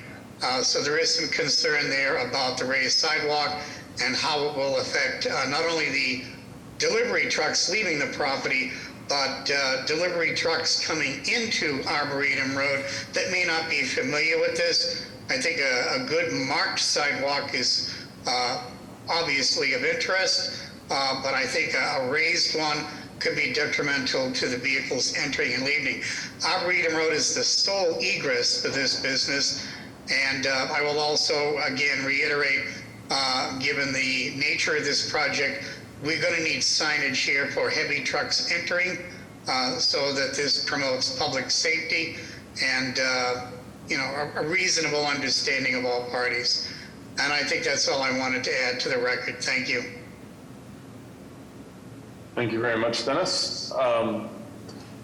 Seeing no other comments or questions, could I hear a motion to approve public hearing number 2? I make the motion to approve a petition by the City of Boston Public Works Department for specific repairs on Arboretum Road and Washington Street, as more specifically read into the record by the chair. Second. All in favor? Aye. Aye. Aye. Any oppose or abstain? Abstain. All right. Todd, I believe that's sufficient to approve this, correct? Yes, we will have 4 commission members voting to approve and 1, the Disabilities Commission abstains. The vote carries. All right, so moved. Thank you very much. On to public hearing number 3 on a set of petitions by Seaport Square Development Company, LLC, for the making of specific repairs within the following roadways in South Boston, consisting of curb realignment, roadway, sidewalk, and median island reconstruction, as well as new and relocated pedestrian ramps, specialty pavement, traffic signal infrastructure, street lighting infrastructure, storm drain infrastructure, parking meters, street trees, landscaping, street furniture, railings, bollards, driveway curb cuts, separated bike facilities, and foundations for future public art. Summer Street, generally southeast of West Service Road, Boston Wharf Road, West Service Road, generally southwest of Summer Street, Boston Wharf Road, Boston Wharf Road, generally between Seaport Boulevard and Summer Street, West Service Road, Congress Street between Boston Wharf Road and Pier 4 Boulevard, Autumn Lane, private way at Boston Wharf Road. This was new business on February 16th, as shown on 2 sets of plans entitled City of Boston Public Works Department Engineering Division, Specific Repair Plans, Summer Street, South Boston, 8 sheets dated January 5th, 2023, and City of Boston Public Works Department Engineering Division Specific Repair Plans, Seaport Roadways, South Boston, 19 sheets dated January 5th, 2023. The proponents please introduce themselves, their affiliations, give us a brief overview of the scope being proposed here, and give us updates on anything that has changed or subsequent conversations to your new business hearing.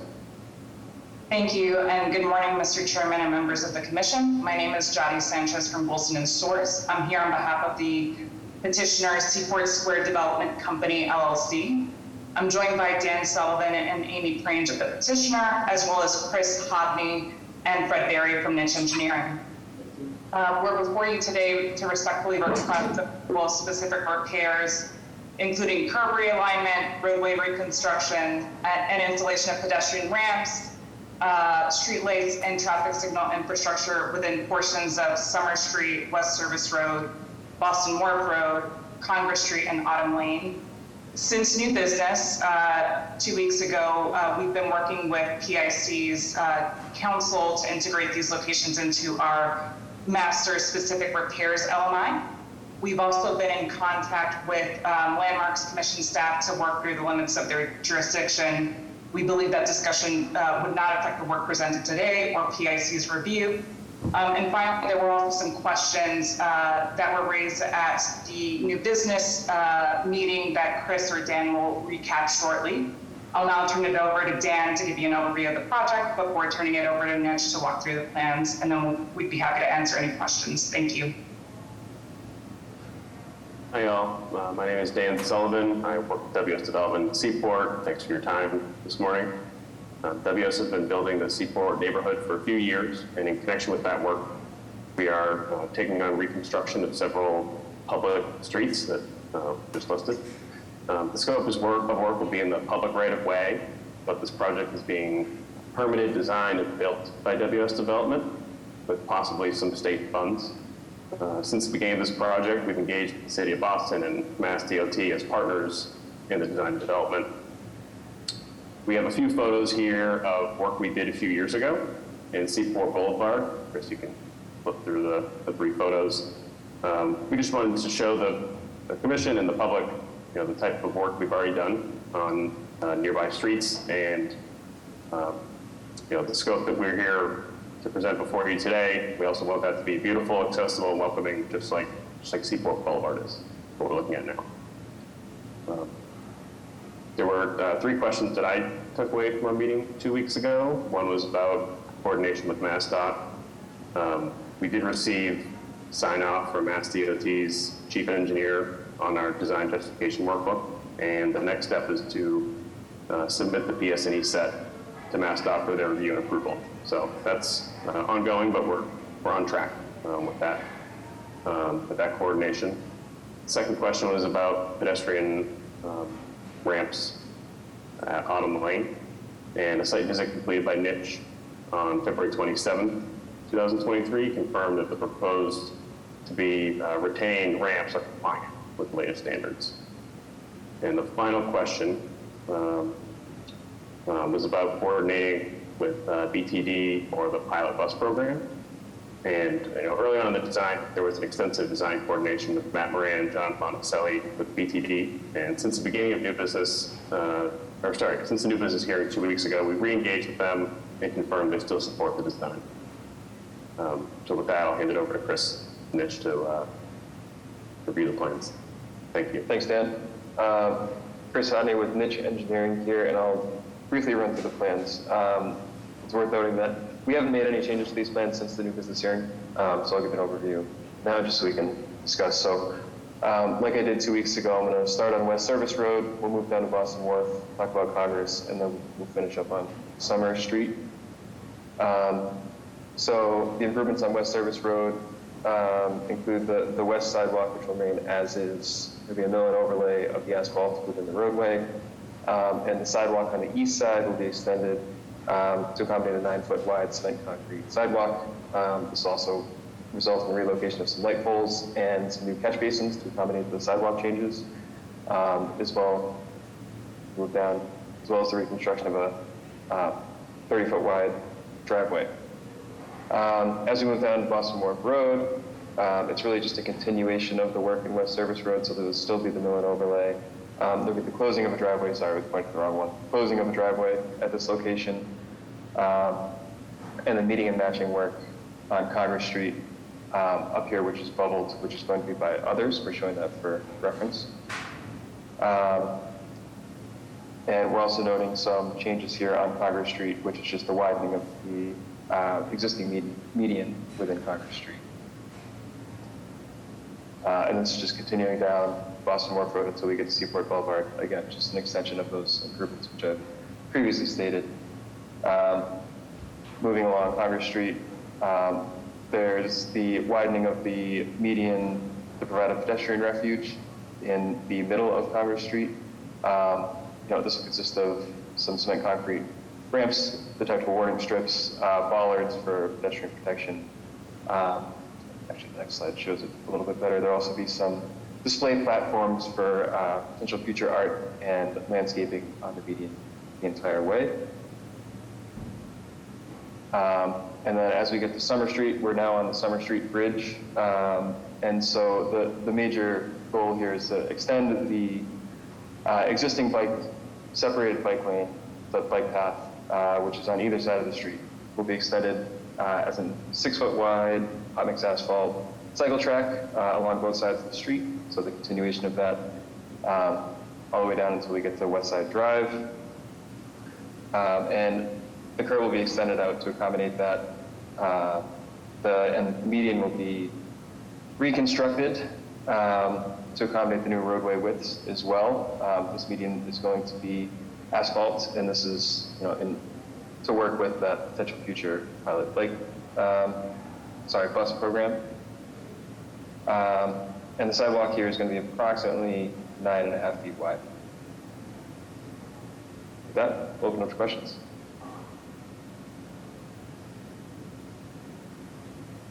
Commissioners, any questions?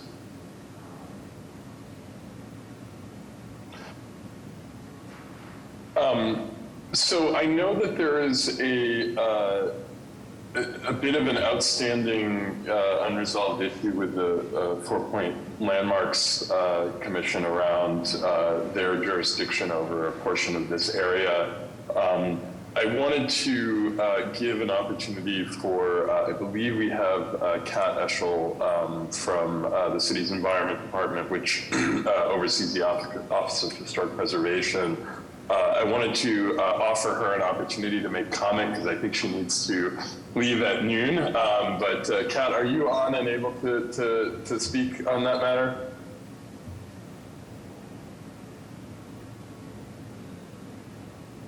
Okay, I think Kat may have already had to drop off. She did.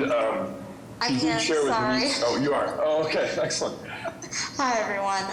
So yeah, I'll be brief. I probably will have to drop off, but just wanted to hop on. My name is Kat Eschel, Chief of Staff for the Mayor's Office of Environment, Energy, and Open Space, which includes the Office of Historic Preservation. So just wanted to share a comment from Chief Mariama White Hammond, who oversees our cabinet, on behalf of the Office of Historic Preservation and the Fort Point Landmark District Commission. The project is located within the boundaries of the Fort Point Landmark District, and as such is subject to its standards and criteria. In order to move forward, this project must submit an application to Commission staff for review. It is my understanding that this has been communicated to the project team on at least 2 occasions previously with no action taken. So we hope that action will be taken on this 3rd request, and we will be reporting back to the Public Improvement Commission on the progress of that application once we receive those requisite documents from the proponent. That's it from our office. Thank you so much for the opportunity to provide comment. Thank you, Kat. Hearing that, I think it's my understanding that the area in question is one with relatively minor change, and where the expectation is that this would likely be an administrative review from a landmarks perspective. I do not have a problem with the PIC proceeding with a vote on this today, provided that the proponent is willing to commit to file that application and proceed through that administrative review process. Is that something that the proponent is willing to agree to? Hi, this is Amy Cranes with WS Development. I think, Kat, we've tried multiple times to coordinate with staff because we don't believe that we're in jurisdiction. And I think Jody Sanchez can expand upon that if you'd like to talk about that now, though I know you seem to have to drop soon. Yeah, it is located within the district. The commission has reviewed many roadway improvement projects within the district. This is located within the district, therefore it is consistent and it is subject to our standards and criteria from our understanding and our perspective. So legally, there is a requirement to make sure that that review does happen. As Chief Franklin Hodge indicated, we anticipate that it likely is that the changes are minor enough that this can be administrative review, but in order for that to happen, an application does actually need to be submitted. Yeah, I believe it's a conversation about where the right-of-way starts and stops. That's what we think the holdup is, but. Yeah, if I may, that is that's not our understanding based on our review of the published district boundaries. As well as our previous experience in this area. So we would like to continue the discussion, and we're happy to continue this discussion offline. Jody, if I may, are you referencing the project across the street, which was not subject to district review? No, and I'm happy to provide what we believe are relevant examples and materials. I just want to restate again for the record, it is the perspective of the Mayor's Office of Environment, Energy, and Open Space that this project is subject to the 4-point District Commission standards and criteria. I do unfortunately have to hop off now, but thank you again. Thanks, Kat. So understanding that there's clearly a disagreement about jurisdictional boundaries here, I don't think it's the place of the PIC to resolve those jurisdictional questions. However, in deference to our partner agency within the Office of Historic Preservation, I would offer perhaps 2 possible paths here for the proponent.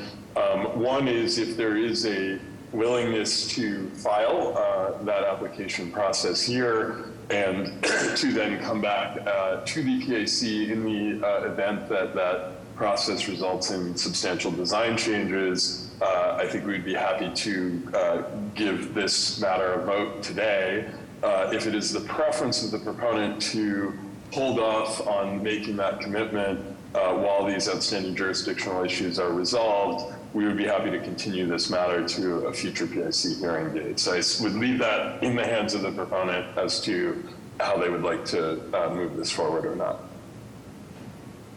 Okay, thank you. I'm glad that we have Kat Eschel now to maybe have a conversation with, because we haven't really had any response to our opinion that we aren't within jurisdiction, but now that we have Kat Eschel, I suggest that we continue for 2 weeks, and we'll try to schedule something with Kat and see if we can get to some resolution before we move to a vote. Thank you. All right, that's certainly fine with us. Before we do that, any other matters that commissioners wanted to address or PIC staff, just so we can get them out of the way? One thing I will mention, these plans don't make mention of any of the various pedestrian easements that have been granted over the years along these roadways. Chris, if you can take a stab at adding those to the plans, at least, general locations and such, that would be really helpful. If you need assistance with that, I can dig through our records too. Sure. Thank you. All right, with that, do I hear a motion to continue? I make the motion to approve a 2-week continuance for the petition and public hearing agenda item 3 till March 16th. Second. All in favor? Aye. Aye. Aye. Any opposed or abstain? So moved. We'll see you in 2 weeks, and hopefully these issues can get resolved in that time. So thank you very much. Thank you. All right, on to our next item of, our first item of new business number 1, Massachusetts Avenue at 1001 Boylston and 408 Newbury Street, Boston proper, vertical discontinuances on a joint petition by P12 Property LLC and the Massachusetts Department of Transportation. Would the presenters please introduce themselves, their affiliations, and provide a brief overview of the project and the action that you are looking to take? Thank you, Mr. Chair and members of the Commission. My name is Brian Judge. I'm with the law firm of Goulston & Storrs located at 400 Atlantic Avenue in Boston. I'm joined today by Greg Contente of Samuels & Associates, Kevin Lennon of Elvis Manfredi, and Brian Fairbanks of VHB. We're here today on behalf of both the Massachusetts Department of Transportation in its capacity as the fee owner and lessor of air rights parcel 12, and P12 Property LLC in its capacity as the lessee and developer of the parcel 12 project. The parties have submitted a co-petition respectfully requesting the vertical discontinuance of 4 above and below surface areas that are located within the portion of Massachusetts Avenue that was widened over the project site by way of a highway easement in 2019. In summary, we're seeking to clean up and complete something we frankly should have completed when we were first before the Commission in 2019, but for an oversight at the time. By way of background, the Parcel 12 project was before the Commission in 2019 for a few different actions, and one of those actions was the widening and relocation of Mass Ave along the project site. As you'll see from the plans included with our presentation today, The relevant area is comprised primarily of sidewalks, landscaping, and other public realm improvements geared towards the pedestrian experience, adjacent to the future retail plaza and MBTA head house. The relevant area does not include any portion of the vehicular travel lanes of Mass Ave. And for those reasons, we had originally discussed the possibility of granting a pedestrian easement to the city for this area.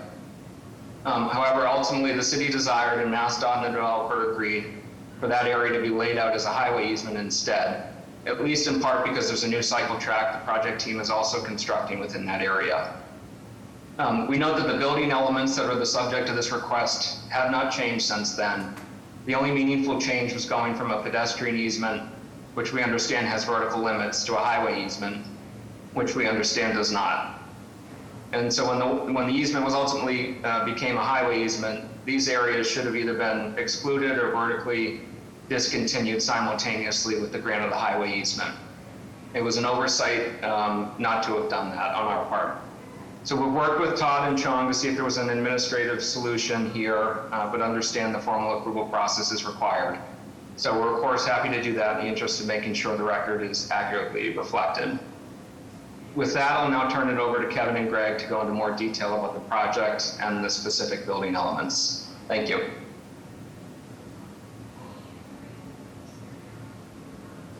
Good afternoon, Mr. Chair and Commissioners. I'm Kevin Lennon with Elkis Manfredi Architects. I'll take you through sort of a brief little introduction to the projects. I think, as Brian was saying, it was last in front of the Commission in 2019, so it's been a while. And then talk about the 4 specific areas that are being related to the vertical discontinuances.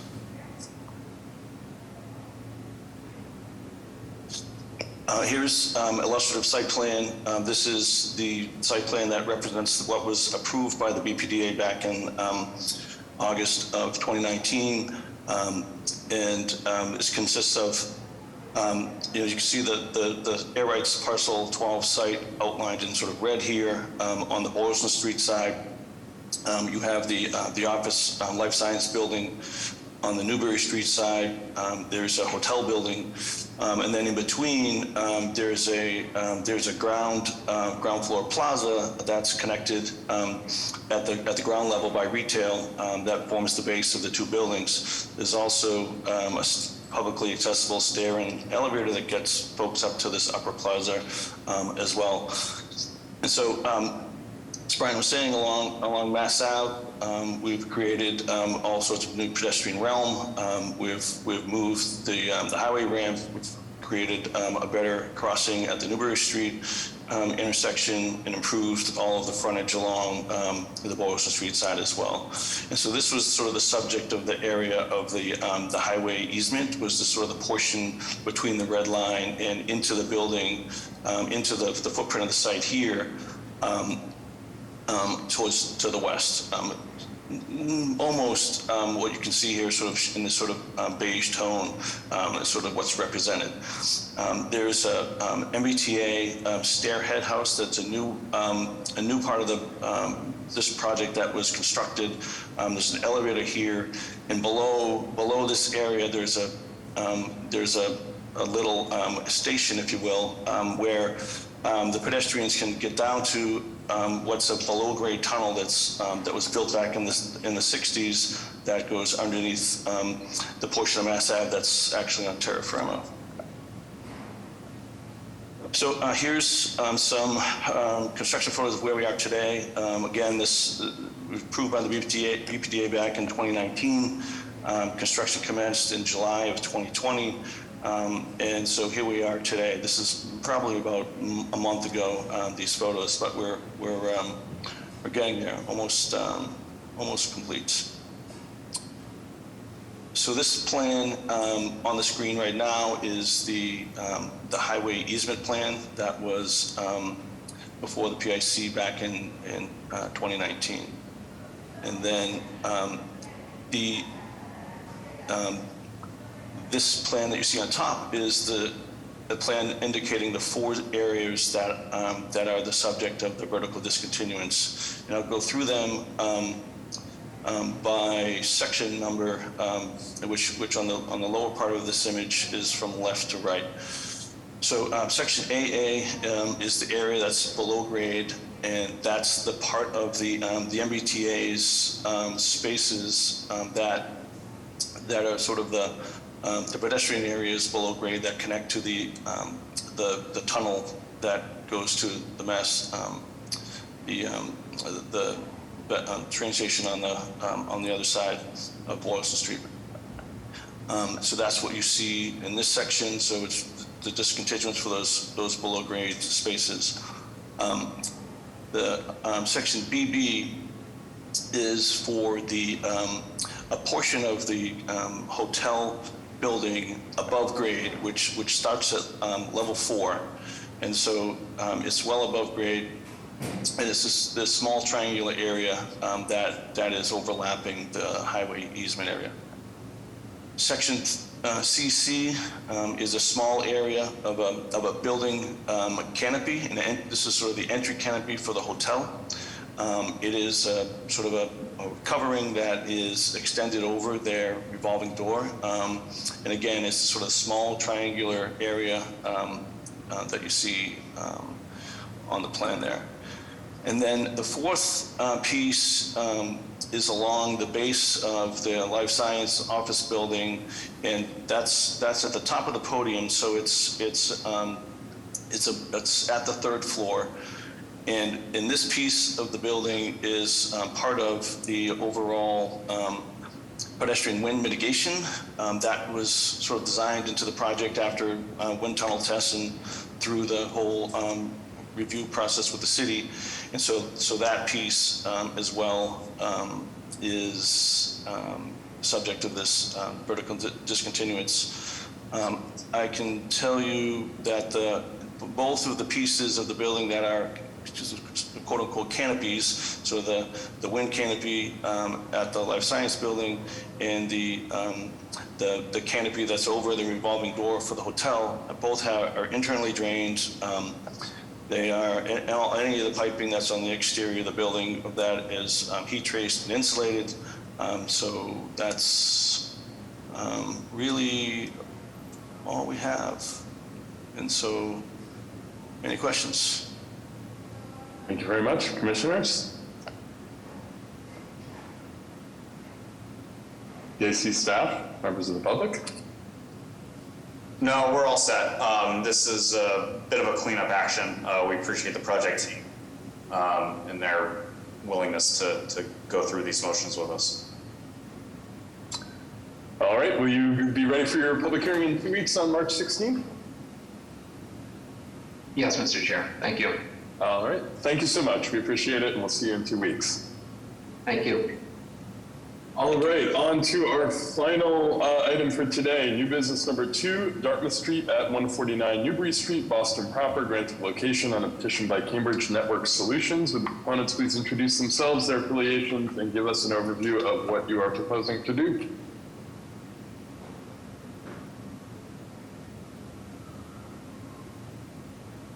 Good morning, everyone. My name is Thomas Agresta. I work for Sienna Engineering Group. We're here on behalf of Cambridge Network Solutions. They are proposing a 4-inch conduit with city shadow to be installed along Dartmouth Street and in front of 149 Newbury Street.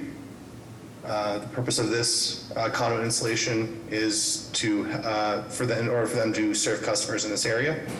As you can see, the conduit would start at their existing manhole, running along Dartmouth Street, and then crossing into the construction area of 149 Newbury Street with a proposed handhole right outside the building, which would in the future be used to intercept future conduits from the building to provide service to those customers there. They have been working with the construction company and the building to ensure that any future needs are met, and if any issues arise, they can work together to come to solutions. I'll take any questions any of the commission members have. Commissioners?